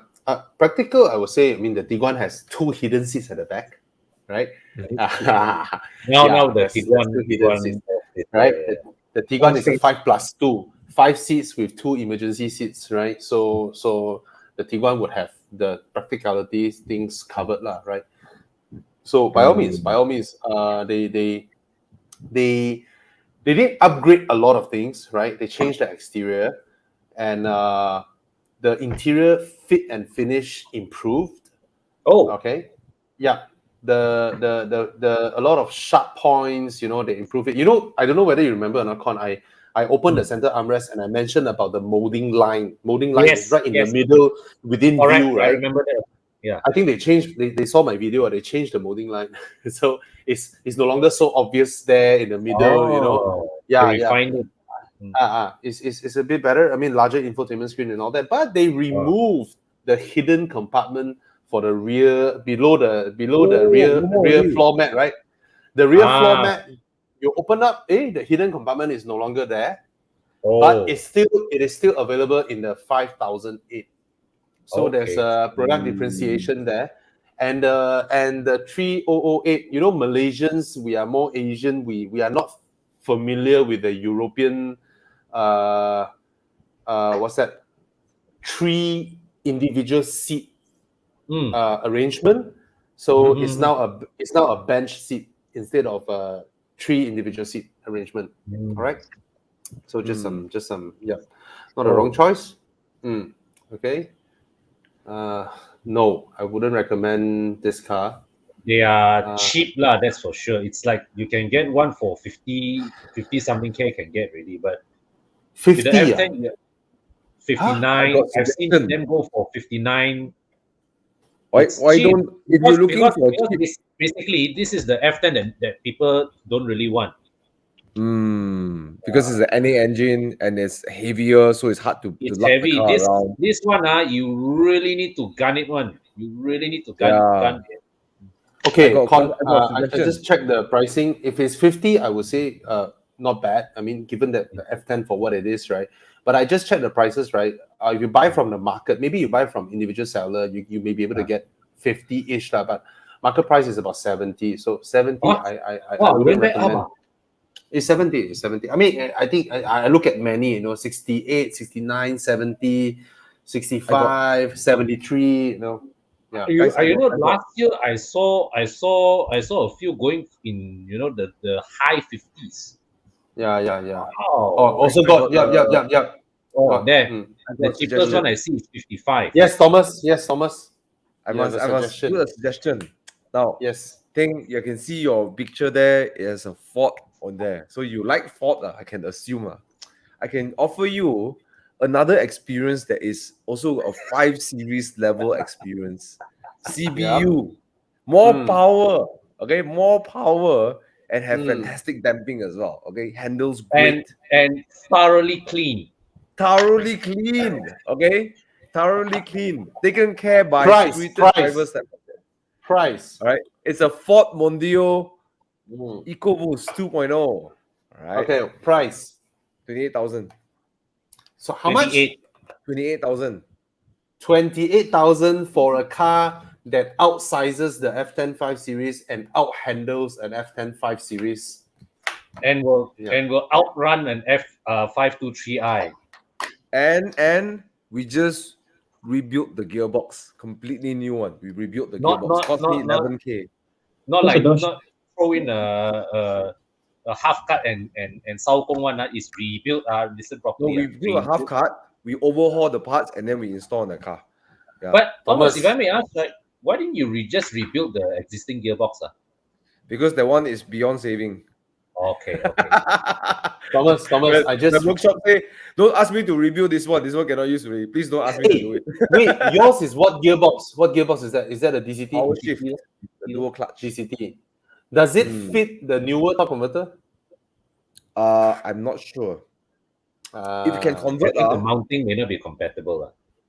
I just realized something amazing. Just now when we were telling our audience that I have a BMW, Con has 2 BMWs, Dana has a BMW, Thomas has a BMW, right? Dana has 2 BMWs. That is not shocking. Right? Tana has 2 BMWs. That is not shocking. What is shocking now is that in this whole StreamYard room, including Chiang, right, I am the only one without a Ford. Well, I don't have a Ford. My dad's Ford, Still, it's in you are the one selling it now, right?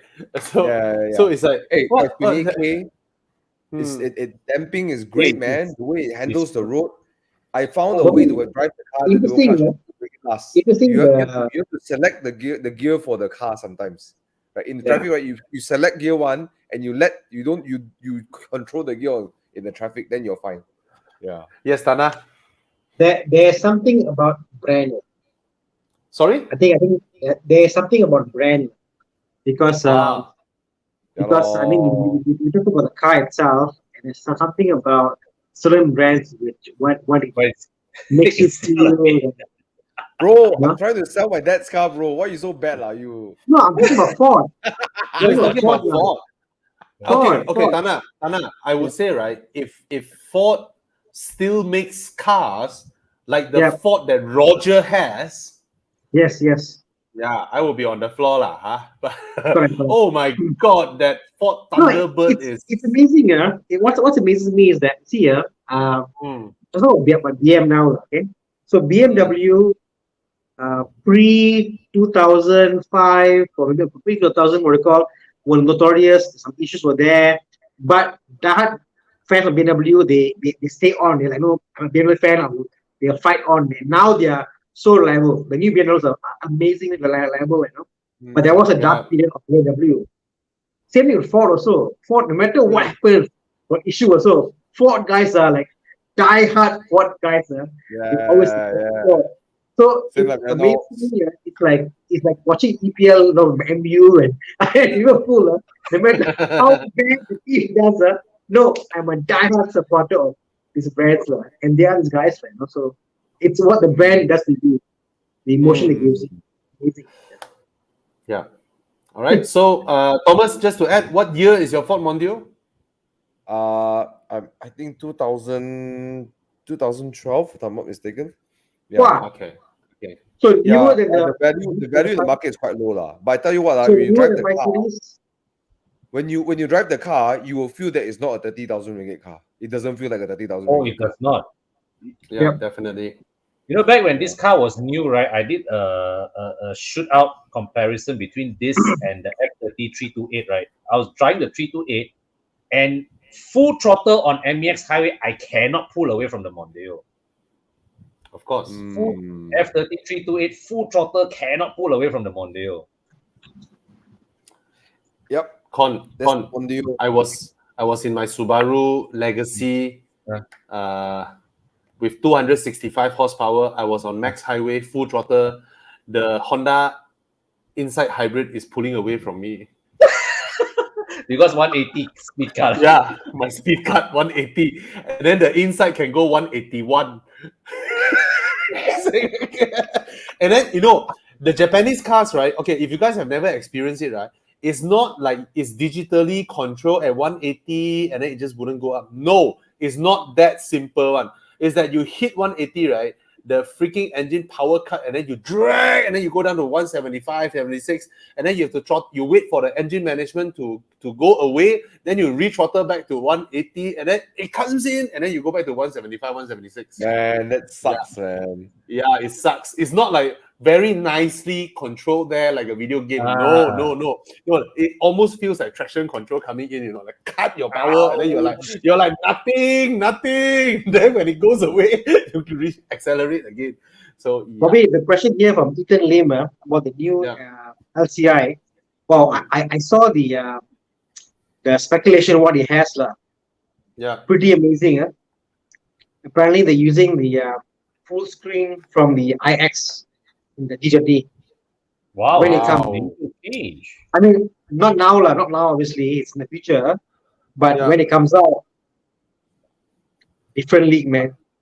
I will estimate it to arrive to 2023 late 2023 global, and if it's local assembly, maybe 24 arriving here Yeah, I mean, under normal circumstance, you will probably have gotten it this year, but COVID has thrown everything out of whack. So we haven't even seen the car's global debut yet. Yeah, it's not globally debuted. If you look at Mercedes, they have their, what is it called, MQB or MQS? Their display. They have their whole display, which kind of curve. M what? MBUX. Yeah, correct. Yeah. That is not coming in the C class, but BMW is putting their iX screen into their 3 Series. So maybe the next generation of that two brands, BM is going to overtake Mercedes for chunkiness for their screens. You never know. Yeah. All right, let's look at some questions. Sorry, okay. I noticed you have a lot of questions. Let's just quickly answer a this. lot. Okay, MK7 Golf drive better lah. It drives better lah. The MK7 Golf. And then the Angry with the Prince engine. Yeah, Angry Bird Eye. I mean, personally, I would buy the Angry Bird Eye because rear-wheel drive and a handbrake lever.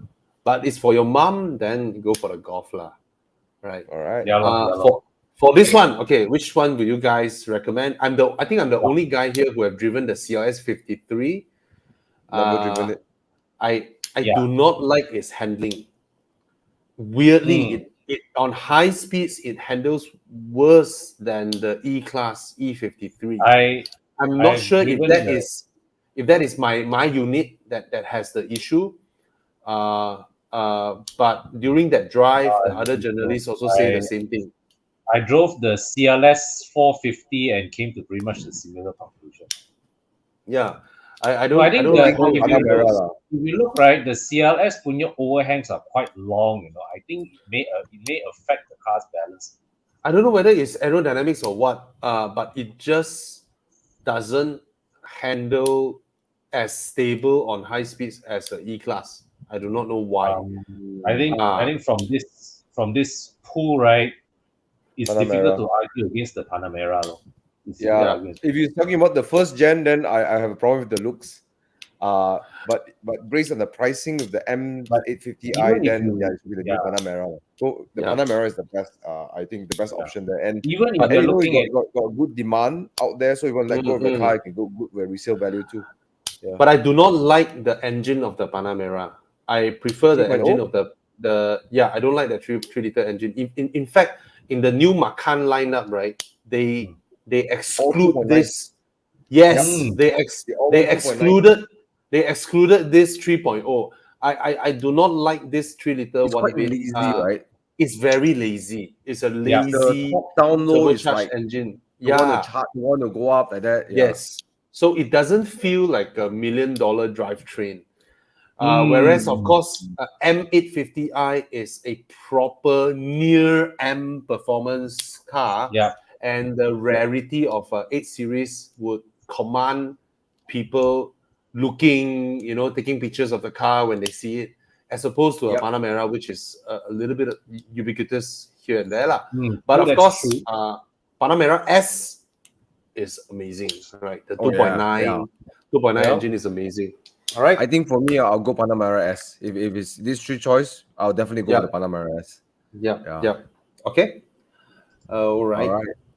Mm. Facelift C200.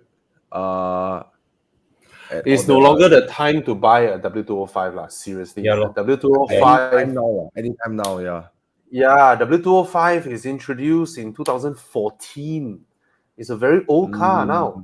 Yeah. You know, Yeah. so it's just a G20. facelifted version of an old car versus a G20, which is a modern new generation Same goes to this BMW. one lah. Same. Yeah, same same goes. goes There's no reason to Same. buy a C class now. That you shouldn't. In fact, we should. If there's a board on do not buy cars that you shouldn't buy now, right? The C class is definitely there because a lot of people aren't aware that, you know. I mean, not all people are automotive savvy, right? You buy now, you receive your car, and then boom, the new one launch. You know, it's anytime. Yeah. The new one. And W206 your is resale value takes a tumble. Yeah, straight up, go down. Okay.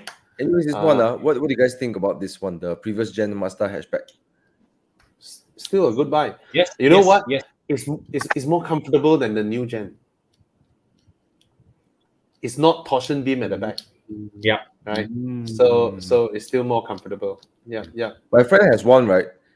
He went to test drive like the HRV, everything, right? Or the new, Yeah. because the wife asked him go buy something new lah. Then go try like all the SUVs. He's like, cannot lah. Yeah. He say don't want to sell this car. He loves it so much. Yeah. You know what? The day I saw a posting in the X50 forum, right? So amazing, you know, this guy, he's like, he waited for his X50 for so long, his booking, right? Keep texting. He posted the WhatsApp messages. He's like asking the SA, when am I getting my car? And then the SA also got a bit like, you know, sorry, sir, you just have to wait. You can. And then he was like, oh, if not, I cancel my booking. Then the SA said, I'm sorry, I'll accept your cancellation. And then the X50 is like what, 70 over 1,000, right?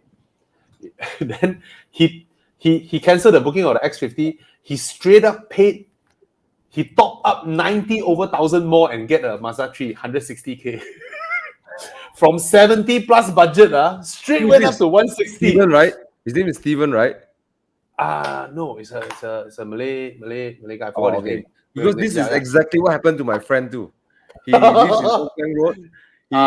He's booking for X50. He's like, what the hell, damn long. Then he's like, you know what? Screw this. Suddenly he's like, guys, I bought a Mazda 3 hatchback. I'm like, what the heck? That's not even the same price range. Yeah, Same from story. 70 to 160. Same story. My camera got reset. Yeah. Same story. Cool. All right. Okay, this one. Question. Entry level. Yes. I've driven the A200 recently. I like the way the A200 drives better, but the 218i Grand Coupe gives you concierge service, gives you free service, gives you a more complete ownership experience. Okay, my only 2 cents is this. Both are entry levels, right? But the as much as I was a skeptic at first on the 2GC, right? When compared to the A200, the 2GC has a lot more things that makes an entry level car feel special.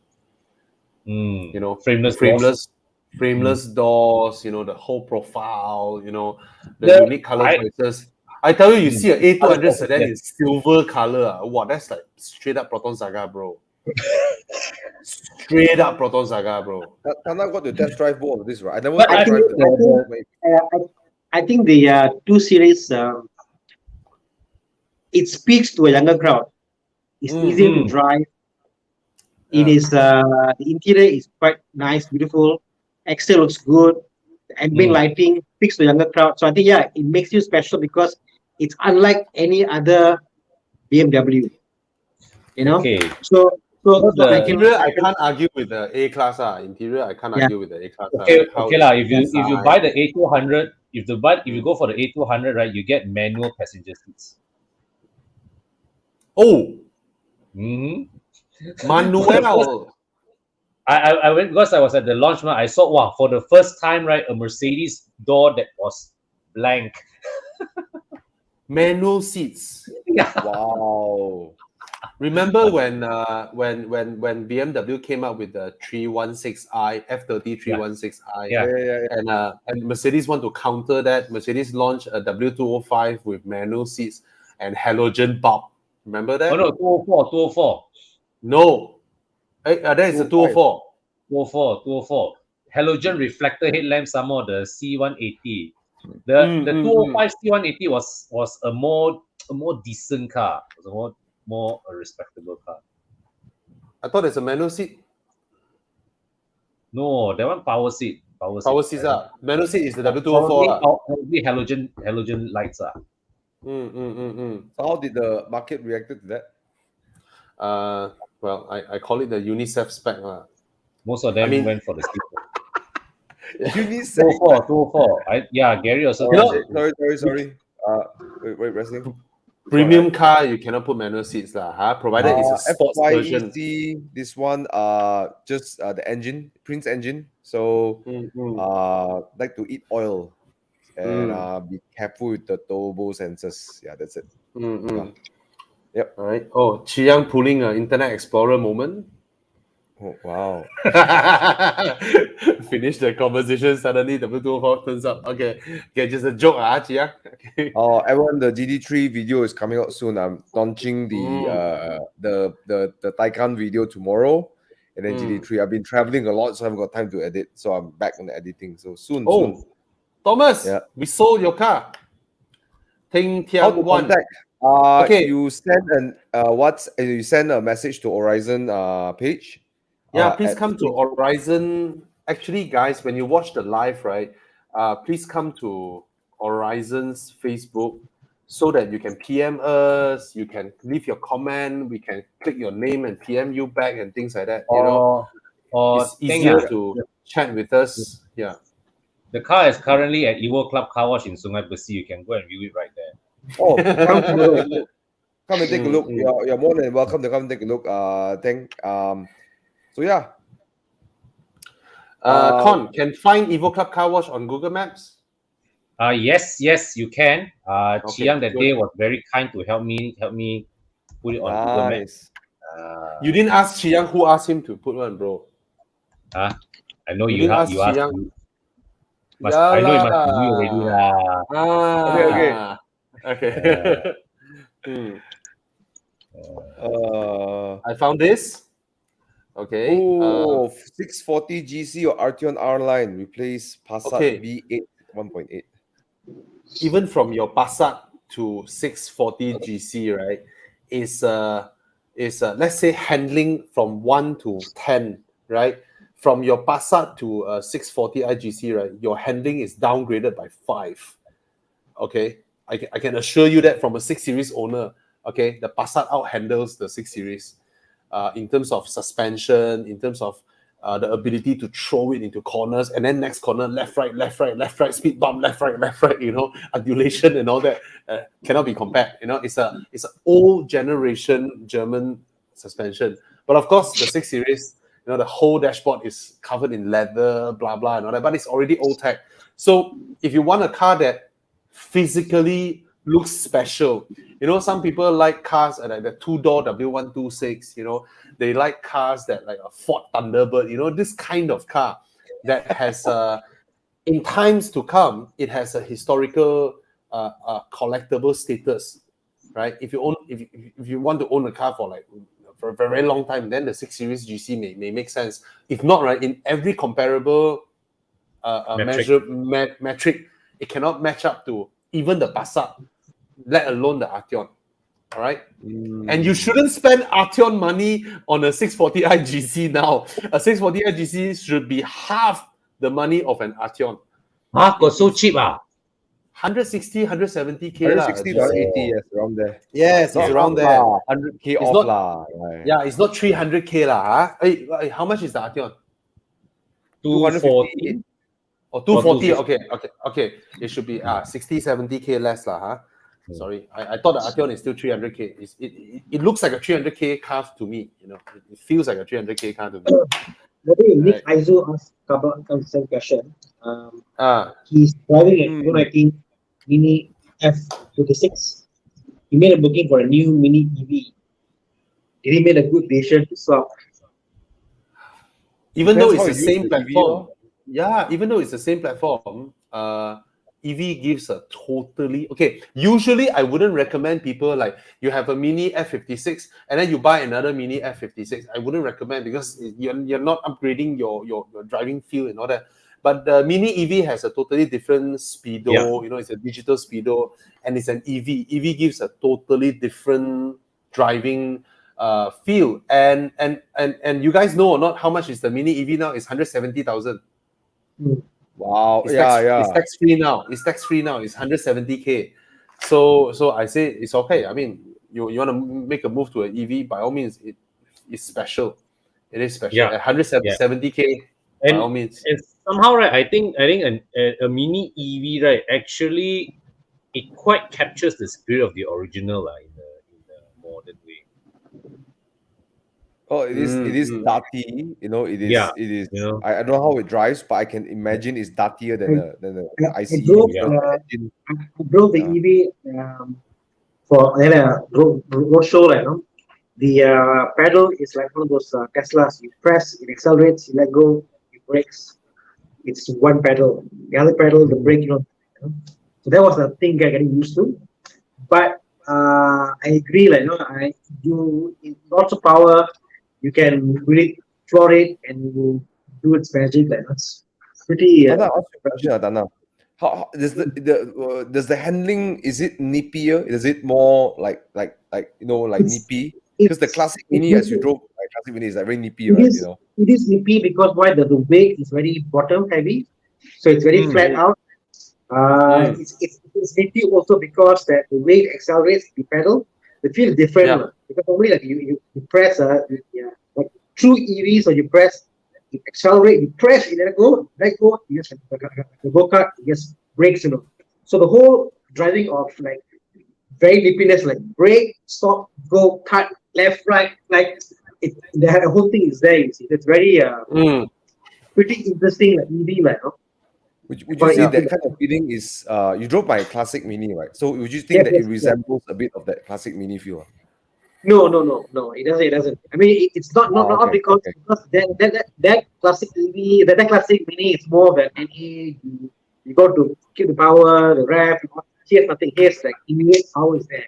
So it feels it's very different, very different. So I can get why you want to buy the new mini EV. It looks nice. It's cheap, I guess. Why not? And it comes with DC ports. Yep. Great deal, man. And as long as you can charge your car and make sure that you don't drive outside the range. No, that's me. No, Thomas.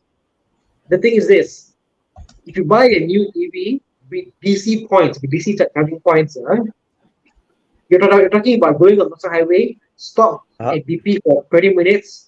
You're already at about 50% charge. That's how good.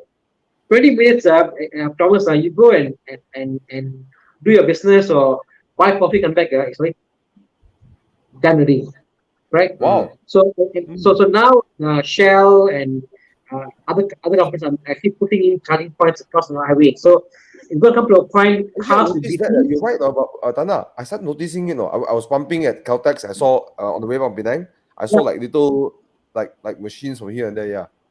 Bro, the whole DC charging makes a whole lot of difference.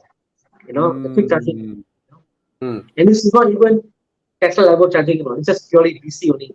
Because if we forget, compared to America, America's a big country. Malaysia is a small country, bro. We are a very small country, So I think EV for us could be possible.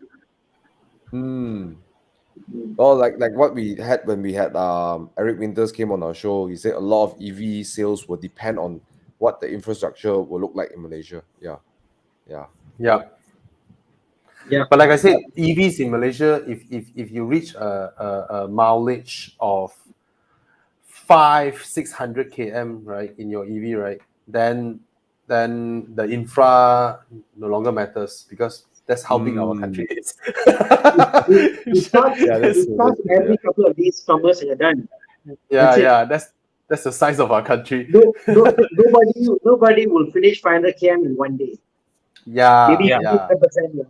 Maybe that's the max. Maybe that's the max. Okay, this question. Sorry, what's that?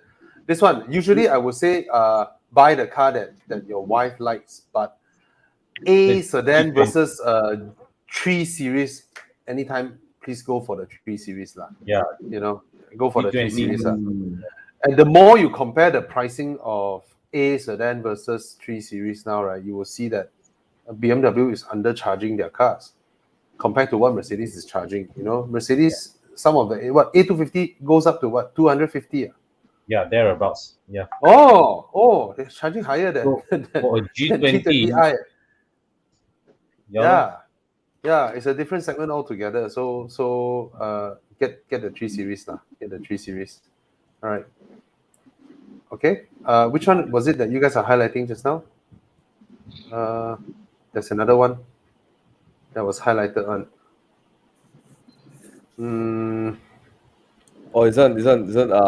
Does Polestar upgrade removes the 180 speed cap? Does all Volvos now have 180 speed cap? Yes, right now? Yes. I'm not sure, but I don't think. I'm not sure, but I don't think, because it's a company-wide decision. It's a company-wide decision to, even though the horsepower no longer means crazy top-end high speed. It only means acceleration. They still prefer to keep people, under 180. Yeah. So interesting. Okay. Yeah. So now the latest XC60, the latest XC90 and stuff, they cannot go above 180 lah. Even It's the funny, Bobby, V60, 60. Yeah. Yes, when Nana. you I don't want to knock down people who are certain car buyers, like certain car buyers ask me, wow, this car is nice, how fast can it go? People see your car, they're like, so for them to measure or see how fast can it go? I'm like, my car can go as fast as your car. That's about it. It's a limit. Most cars can go faster than you can drive them safely. Right. Yeah. Speed is not relevant anymore. Do you notice that only the below 25-year-olds are indulgent in exploring how high above 200 their cars can go? Or the below 30-year-olds? Below 30s lah. I still 30s. Right. Below 30s. I mean, the mature car buying crowd, right? They don't care. I mean, like, even when we come down from Kara, right? How often we touch 180? Actually, 200 on my balls start to shrink already. Really shrink. I don't care what car I drive. 200 my balls shrink. Yeah. Provided it's accidental lah, like the Golf R lah. When I drove the Golf R, it's like, my God, I don't pay attention for a while. 260. Huh? Yahweh, the Golf R, man. But also, Bobby, I think that is, I feel cheated sometimes when I drive, like in my Audi 240, and then you drive, let's say the Porsche at 180 or 200 or 180, okay? At 240, you feel like, okay, going fast, that's it. But there's no, it doesn't make you feel scared, nothing, because so comfortable. So you almost feel you're cheated of the experience. You're cheated of the exhilaration. Yeah. You know what I mean? So it's nice to drive at certain speed and get feel the speed, and it's, you feel nice about it at safe speeds, So yeah. Yep. Some cars are too good, also no good. But I'm sure someone somewhere will come up with a software to remove it, huh? Okay. That's a good. Anyways, Hyundai Palisade or Mazda CX-6, the large size but Palisade is way bigger, right? CX-9 for me. They are about the same size, and the CX-9 has is a 7-seater. The CX-9 is a 7-seater. The third row is, even though tighter than an XC90, but adults can fit. Unlike those like the 5008 or Tiguan, the third row adults can actually sit in. LBE, not super comfortable. But I still say the CX-9 has a higher quality cabin than the Palisade. Okay, yeah, the Palisade is huge. It's a huge car. But American size given SUV. given the pricing, it's actually the CX-9 size. It's the CX-9 size. Okay. Yeah, and I will go with the CX-9. Same. Thomas, your guy earlier was looking at the Mondio from Penang. From Penang. Hmm. Oh. 10 Penang. Okay, we do you PM Horizon Facebook, and then we'll set up a call tomorrow. I'll walk you around the car with like we do the ingress style. We use the FaceTime to walk around the car. To describe the driving experience to you, okay? Shall we do a StreamYard call, multiple angles, commentator? No lah. This is a single call, right? Simple call, yeah. Okay, cool. Let's see. There's still a few. This one, this is a quick one. What do you think is importing cars or auto trader? Okay. This one. Quick question. Just let you know. This is my opinion. Get a reputable experienced importer. There's a lot of things in between, a lot of nuances. Finding the right car, because you need to have someone over there to check for you too. So I highly recommend you talk to someone who's experienced. Or speaking to Dave from Bespoke, but also speaking to Chu Yang from Drop the Top Penang Cafe, right? Abadi Motors. So I recommend that if any one of you want to import cars, you need to speak to these guys in advance, and they can give you a more accurate expectation what to expect with. Because it's not as straightforward as buying a car in Malaysia. It's very complicated. Yeah. And unless it is a rare collectible, right? It's best to buy a car that that is already here, that you can see in the flesh. So, for example, Thomas want to bring in an Alfa Romeo 4C Spider, then need to talk to one of these specialists. Yeah. So the options that you have, like you see, there's a famous one, on TikTok or Facebook, like D Concept in Setia Alam, right? Their way of doing is you go to Auto Trader, you select whatever car, you send them the link. If you pay them the money, they will help you process the whole thing here. If you need them to pay upfront, they will mark up 8% from the cost of the car. If you pay yourself, they will only mark up 3%. So that's their business model.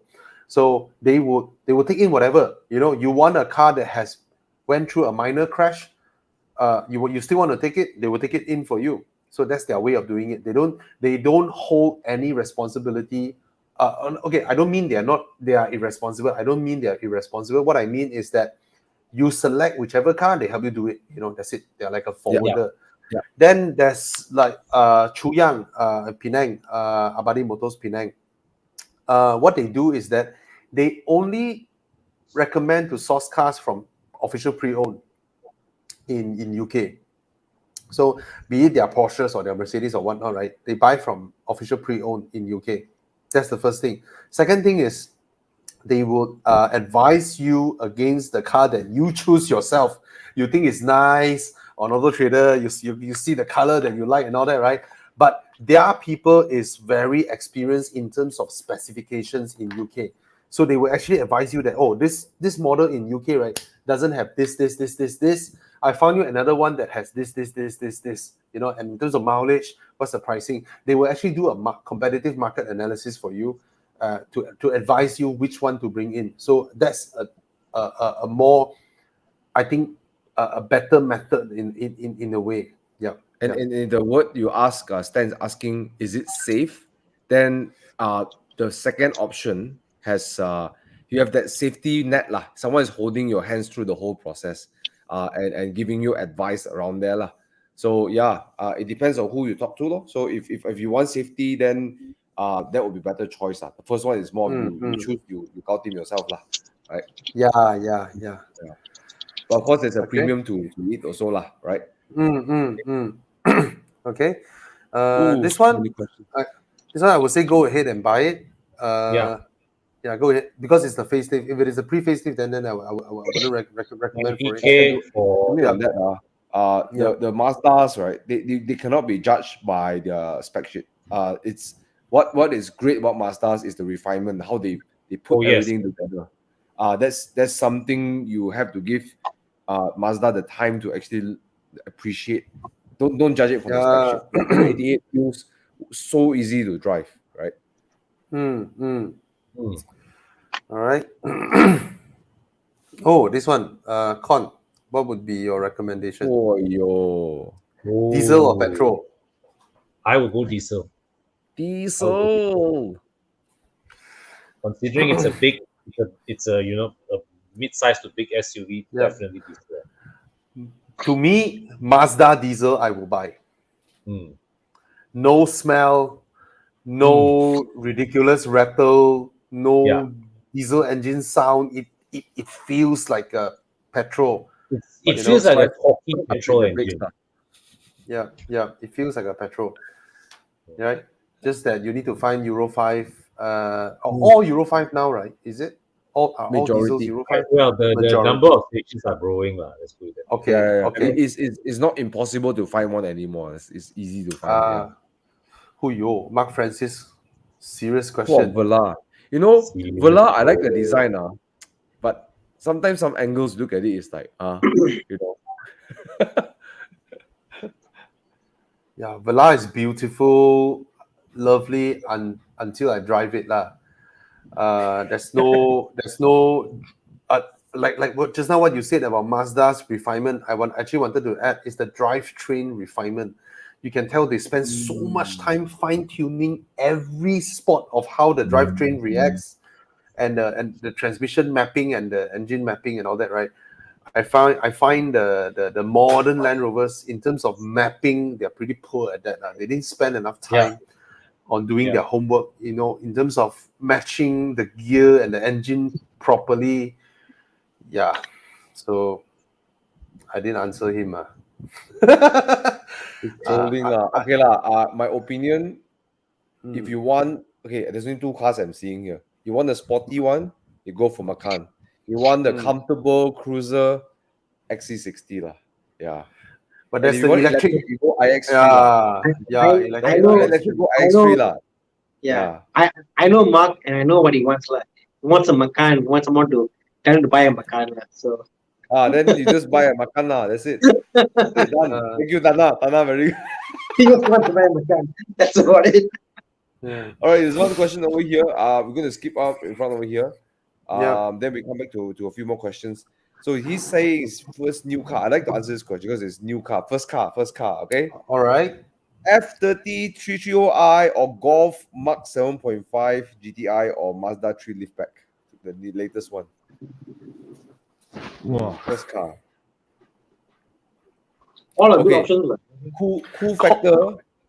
Cool factor, the F30 more cool BMW 宝马，我驾宝马。 Are you sure? Actually, the 330 is the one. Oh no, but it's a 330i. That's the LCI, right? That's the LCI. LCI.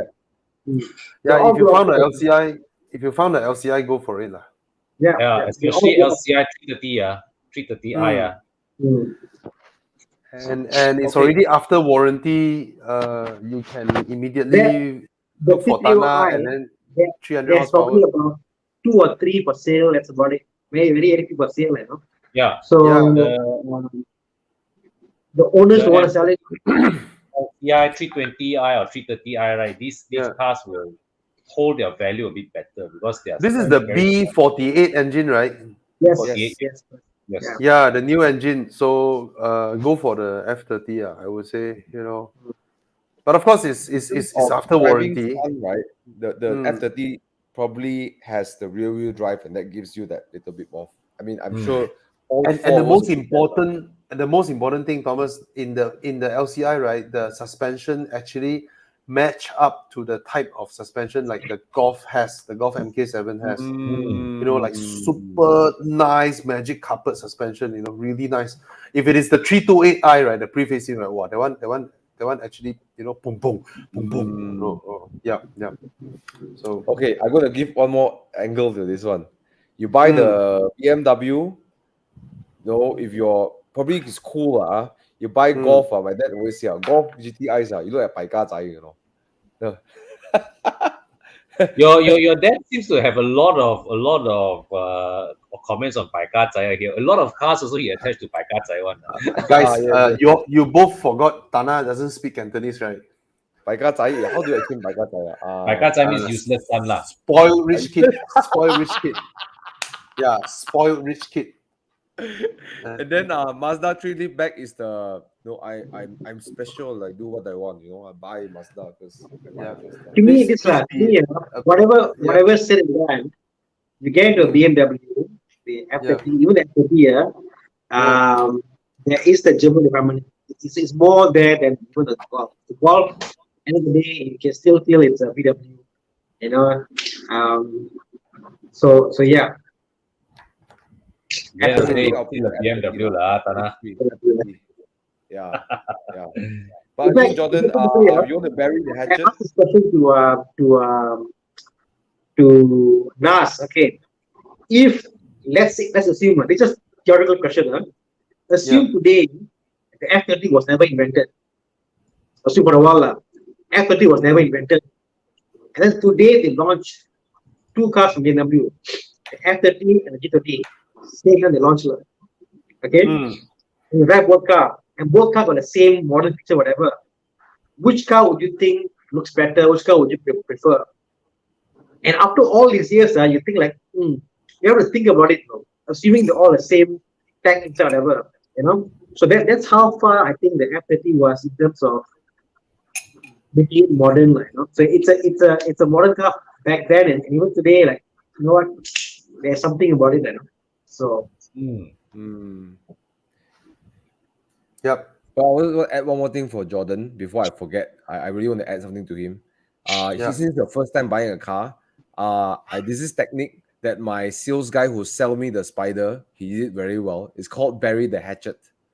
Okay, what does it mean? It means that you may want the F30 330i, go and look at the Golf 7.5 and the Mazda 3 to make sure that actually I like the 330i. If the worst thing is actually I didn't like the car, so I know what I want, right? So you bury the hatchet. So when you buy the car, you're like, okay, I know this is what I like. So don't just listen to us, especially your first time buyer. Go and test the car, try it. Even though you know what you want, just go and check this other two, just to make sure that I'm truly committed to it. Yeah. Right. But the funny thing is, the 3 Series is amongst the 3 choices, right? It would be seen as the least car guy car. Yeah. Yeah, out of the 3. That was the first thing that crossed my mind also when I saw it. Yeah, it is the least car guy car. Means that there's a higher chance of you parking your car next to another F30 where auntie going to Pasar is driving and she couldn't care less whether it's front wheel drive or rear wheel drive. And then 330i is the best. Only the 330i is it can be a 328, whatever, right? Yeah. Okay, cool. High mileage count. The important question is the maintenance record. Yes. But I think high mileage, in terms of numbers, to me, is like anything above 30K per year, I would avoid. Just general rule of thumb, no matter how well your car is serviced and stuff, anything above 30K per year, I would avoid the car. You know? Yeah, I would second that. Yeah. Okay. For me, it's not an outright no. It's not outright no, but I place it in a very, very a lot of like scrutiny area, like 30K a year. Yeah.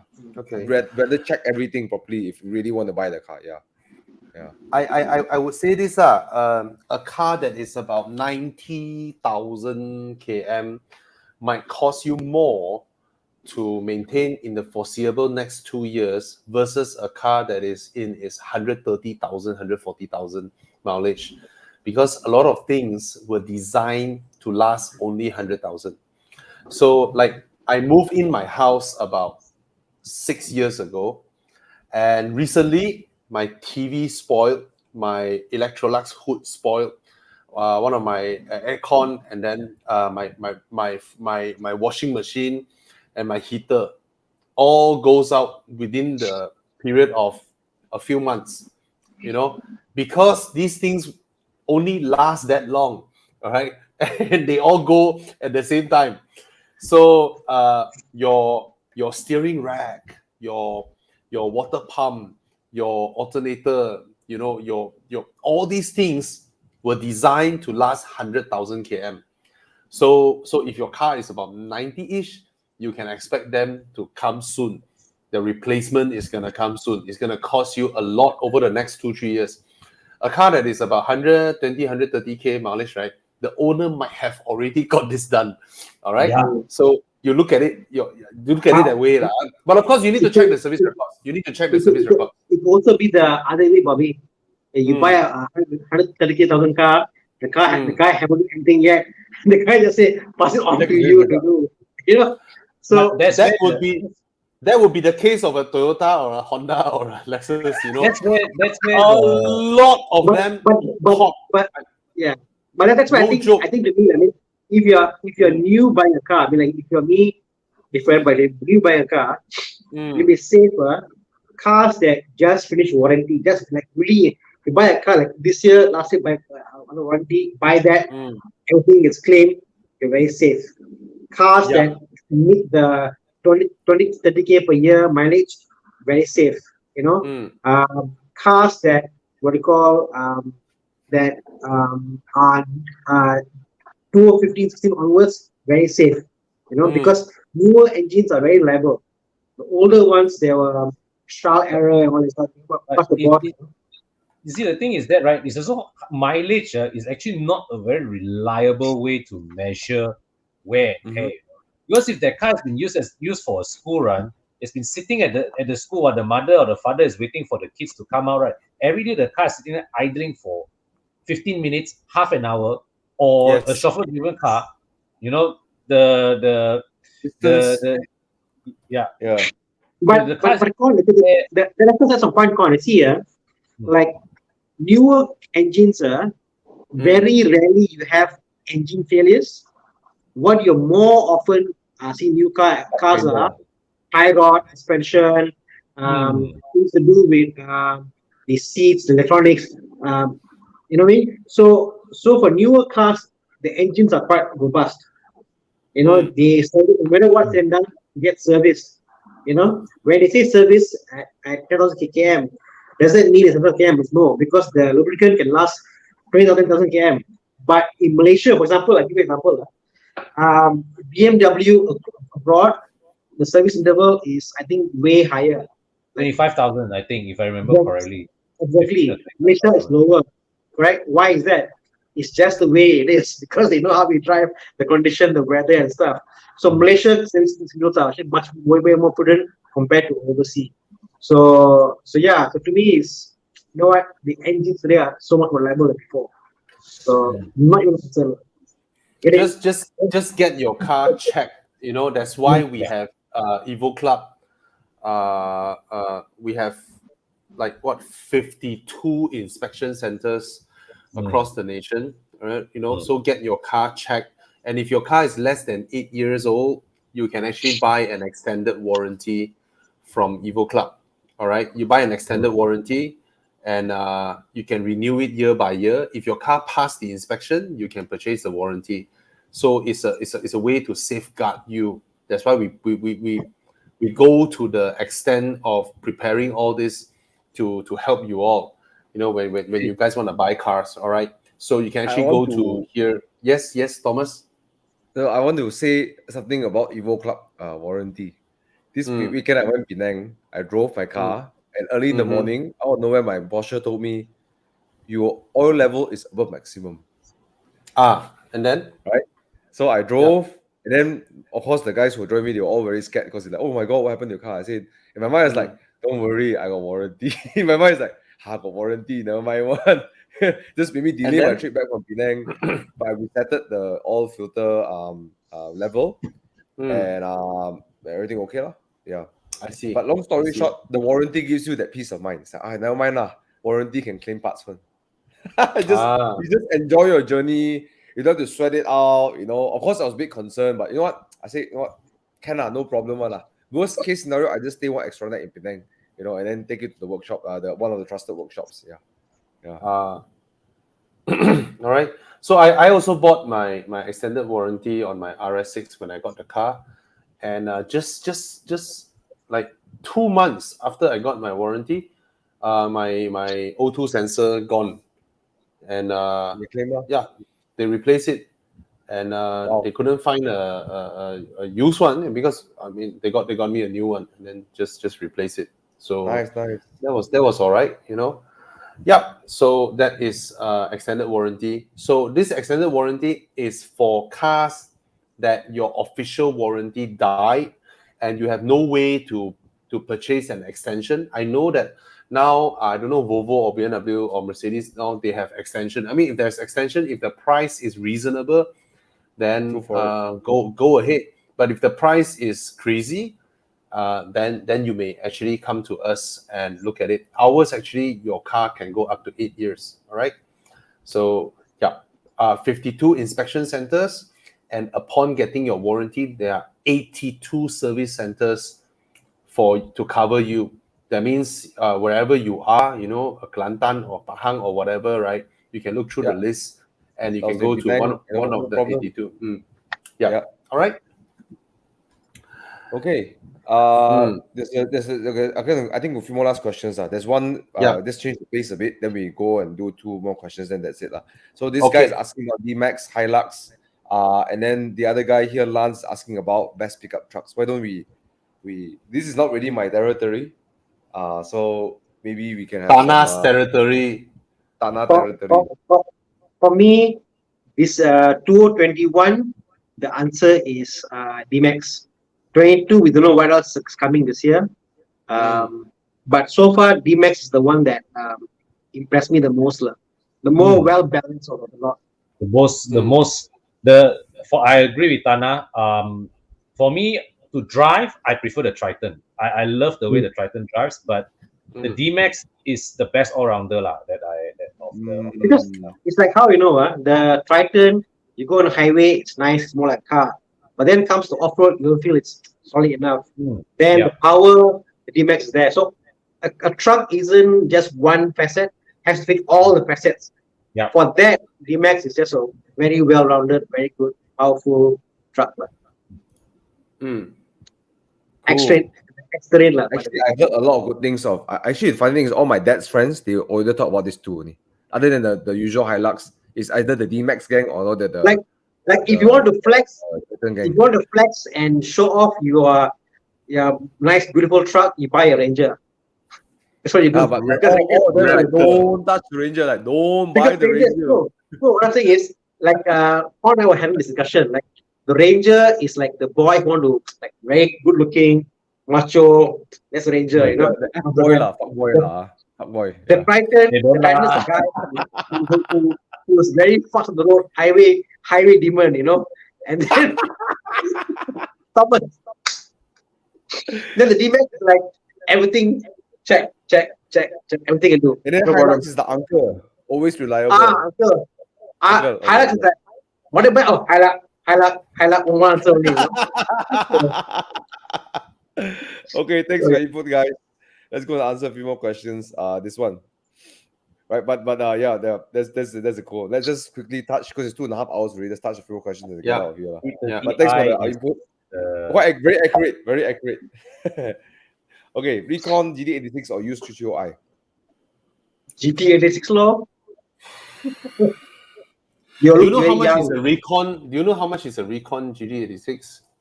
How much? Later model one, 180,000, bro. 160, 180,000. Yes, guys, it's 180,000. Yes. So the 86 is the rich man's choice. Okay. Why is that? Huh? Because 30% down payment there. 30% coupe. 180K versus 150K, bro. Yeah, like then about one that. 15,000 ringgit cash. The other one is 40,000 ringgit cash. Yeah. Okay. Two-door and Okay, I tell you something, bro. The GT86 is way fun to drive. And it's a sports car platform, bottom to top. It's designed as a sports car. The only thing you have to tahan, especially if I'm looking at a picture, you look like a young dude, you know, you're young and hip, you know, and stuff. you're all uncle here lah. But if you are the young guy, you just have to bear with the fact that you have to let the BMWs and Volkswagen pass you when they're on the highway. Or the Right. 28,000 ringgit Ford Mondeo for that matter. Oh yeah, the 30,000 ringgit. You have to be okay. Or you have to be okay fighting to stay on the lane when the ICOT is tailing you. Okay, if you're okay with that, right? The 86 is very good. Okay, if you don't care about like high speed, everything. If you care about the weekend thrills, I'll put it in a different way, Thomas lah. If this is not your first performance car, don't get the 86. You know why? Because I think that it takes a matured person who've driven many cars to understand what is a good handling car. Then you got the so if it's your first performance car, do not get the 86. You won't appreciate it. Buy the BMW. Easy to drive fast. It's the Correct, learning curve very up. The 86 takes a long time to really expect the car. That's it. Buy the TT, buy the Audi, buy the Golf, buy the stuff. It's very easy. It's fast. You feel good. You feel like a hero, like a king. Once you have all these cars, then you're like, I want handling. That you spend money on the shocks. So spend money on the whatever you spend. Then you know like this 86 like wow, that's a power. But handling is there. Then you go like, now I understand. So it takes maturity to get there. That's how I put it now. Yep, you're absolutely right. So yeah, if you are a new bike, don't like the Porsche, for example, Thomas. People in the Porsche, it's like, oh, no power because they're not there yet. Yes. They're not open to the idea of remedies that they're turbocharged already. It's okay. Okay, Doremi 311. I hope you heard the answer from Tana as well. You know, if you're a new driver, you perhaps will like the 330i more, but if you're seasoned, maybe the 86. Yeah, because there are a lot more things to do. Yeah, more. There's so many. Yeah, you're right now. Not just the driving skills, the modding skills as well. Yeah. 63. Oh. He's 63 lor. And okay, John. M4, the engine sounds nice, but it doesn't sound epic. Okay, you see, if you're really looking at an E63, how can you justify topping up money for an M4?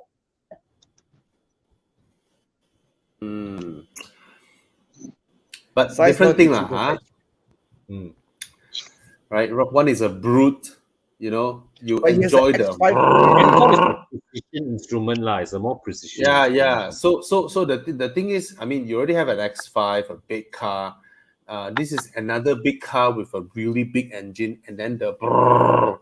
So how long can you enjoy your brrr, you know? That's it. You know, it's really up to how.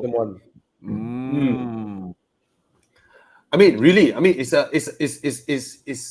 damn cool to see a car guy turn up in a E63 5.5 V8, even though it's not the naturally aspirated 6.2 lah. You know, this is 5.5 turbo, really big engine. You know, brrr, and all that is for silly times. You know, laughing, fun, and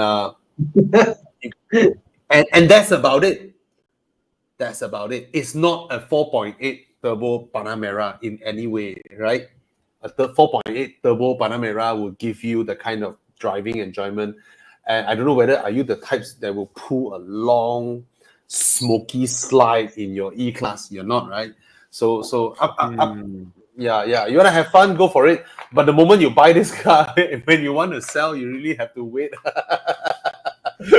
Very few people. The M4 will be much easier to dispose when you know. Easy to go in, enjoy the car, and then go out of it. You know, it's much easier for this process to happen in an M4 versus E63 AMG. Provided you're telling me that you are, you have a lot of cars. You know, you're like, oh, Bobby, I've had my Lamborghinis, I have my Ferrari, you know, I need something stupid. I'm prepared to just throw 300k at it. I would ask you to buy the E63 straight away to do something silly, you know? Yeah. If it's your two cars, the X5, I want another. I'm not sure if you're ready to. You can't beat the E63 for epicness, lah. Though that's Yes, it's epic. Yes, No doubt, it's epic. But how long would it W2 last? How long would that magic last? Yes, but a W204 6.2 is epical. It's like, I remember we spoke had one downstairs, right? When we start the engine, Yes. man, my God, it's crazy. yes. Anyways, everyone is saying, guys, thank you so much for saying that. Also, thanks for tuning in. we appreciate you guys tuning in too. And Wilson says Standard Way is a great Hansers. Yes. Right. Okay. Doremi is saying, okay, then we go back one last question. 200 horsepower enough. For me, it's enough. For me, enough. You will corner at the way to enjoy the 86, you corner at illegal speeds. Nice. So there's something about, like, for example, you drive a Mazda 3. You can go to the maximum speed or maximum rev and enjoy the car, versus you get into a BMW, you rev the car, you get scared. Well, where am I going to go? The limits, whatever. So there's something about being there, like being there. Yeah. You get to ring the engine at the So nice. 86. Yeah, you won't feel like you're gonna die if you do it. That's what I like about the 86. This guy asked question the whole day already. I can see. Yeah, man. M340i. Okay, I think this was asked last week already, lah. Yes, but not by this guy. So this guy is asking. He's been asking since the beginning of the show. Yeah, So all day long. I really respect him for asking. So that's Bobby. And your take. last You week, know my take. And why? Hey, Hey, what happened? Okay. Yeah, this one. Bobby. Wait, what happened? Why? Who kicked There's me? a ghost. Skipping Okay, the hands back. are here. Yeah. That's so weird. Okay. Okay. What you want me to answer? And why lah? So a lot of people, I believe a lot of younger people around reaching 30 years old and they make some money. These are the two choices they always think about. I've seen a couple of my friends ask that question in my circle last 2 years. Yeah. Recently, my Taman got two CLA 45s. Wow. One is bright yellow and one is grey, and I have to say they look really good. And having driven the A45, it's crazier than M340i. I have to say this. It's crazier. It pulls crazier. It's smaller. The M340i feels like after you've tuned your 3-liter engine, whereas the CLA45 feels like it's like they drop a racing engine into a sedan. The M340i doesn't feel like a racing engine. The CLA45 is a blue blood racing engine being dropped into a sedan. So I think that's also the reason why our colleague Alex bought the A45. Right? Hey, I haven't seen pictures of his A45. No, the deal didn't go through in the end. He gave up. No, the guy didn't want to sell in the end. Yeah. So he gave up buying the car. So the edition one some more, Yeah. Edition 1 is a trick to ask you to buy the first batch. Seriously. It's They clever. come out with that. Edition 1. Yeah. So it's actually very clever also from Mercedes. Very part. clever. Very clever. It makes you put up with any little niggles the car may have and all that, because you felt that you got yourself a limited edition 1. And the thing is that, right, it helps owners in a way preserve the value of their cars. Exactly. When this car is phased out, right? Exactly. Mine is an edition 1. I think also Bobby, the CLA45 and the M4i. Yeah. The reason people are asking these questions again and again and again, I think is like, end of the day, the CLA45 looks way better. But that's true. Forget about moving lah. To me, maybe sportier. GT63? Yeah. It looks like the GT63. Yeah. It looks like a smaller GT63 AMG. Even though the M340i is definitely more car for the money. In fact, the CLA45 is what, 100k more, right? How much is it? CLA45 is how much? 450. around there. And the M340i is how much? 390 something. 409. Oh, 400k. So it's a 60-70k difference. Yeah. But Bobby, you And, say something interesting. I'm glad I didn't answer this question because what you described there was quite cool about that. It's dropping a Bluebird race engine into the car, and that's what the M340i doesn't have. Yes. Although it has an amazing suspension. Yes, amazing suspension, amazing car, but there's no one part of the car that just like stood out like crazily stood out. Yeah, it feels like a C43, but handles better, right? In terms of the package of what it is.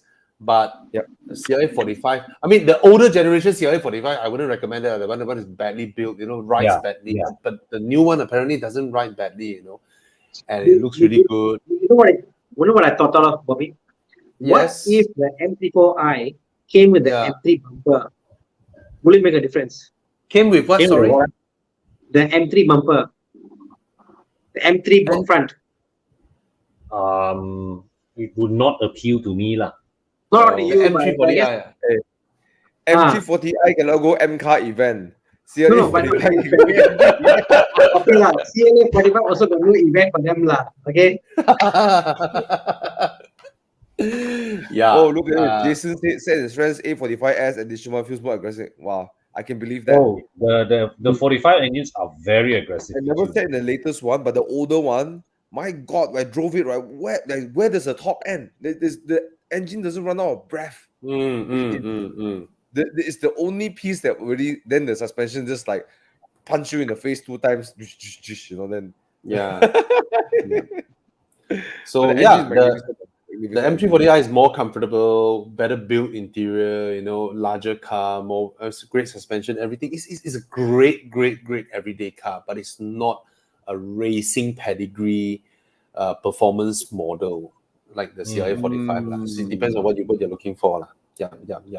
Cool. In fact, the CLA45 feels racier than like a normal Cayman. It feels racier than that. Wow. Right. I mean, a Cayman, 2-liter Cayman. You can drive. You can ease it nicely, drive daily. The CLA45 like every day wants to. Yeah, it looks like it feels like a shrunken E63. No wonder Alex STM Rock likes it, Yes, it has that craziness in that car, like the E63. That AMG Gilaness is there. Yeah. Cool. Right. Thanks for the answer, Bobby. That hope you got the answer as well. Okay. You all saw all the new reviews. The new RS3 is crazier than the CLA45. Oh. Yeah, how is that even possible? The new RS3, the 2022 one. The ugly one, but ugly looking one. Yeah, they say Audi just went all the way and tuned it even gilaer than the CLA45. Yeah. Well, we haven't driven it. All right. It's already almost 3 hours. So let's end the show close to 12 o'clock. Thank you so much. We are all damn tired. I'm having headache now.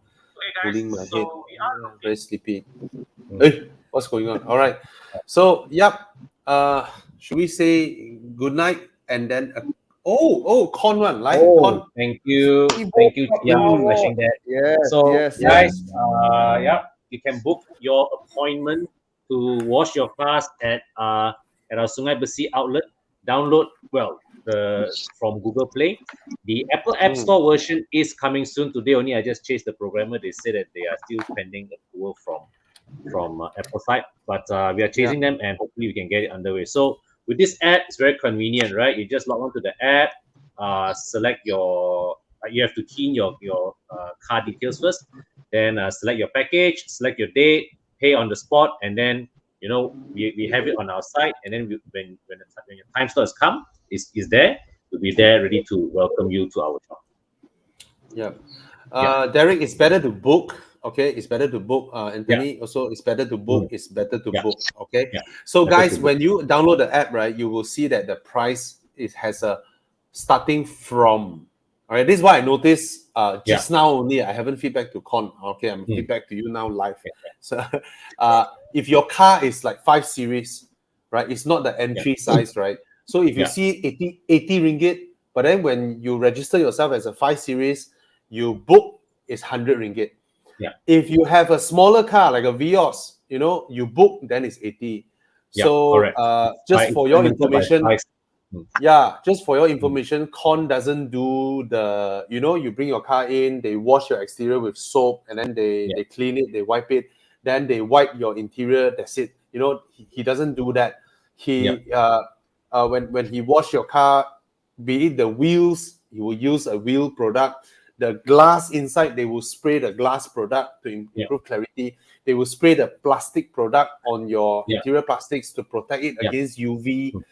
They will wipe your leather seat with the leather cream and things like that. So it's basically 100 ringgit premium car wash. So don't go in expecting a regular car wash and then got shocked when we all put our prices up front before the customer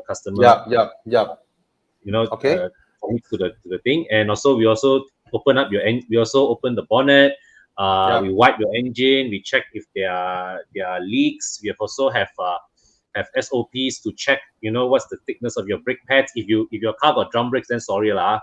We check your tire treads. We also check your tire pressures, and you know, we also check, you know, your light bulbs and all that. So basically we also do a simple health check. So when you head out, you not only get a clean car, but you also have a better idea on the car's condition. So if we spot a leak, if we spot that, hey, there's an unusual oil stain in your engine bay, we're going to highlight to you, say, hey, you better go and check out opposite there, got workshop.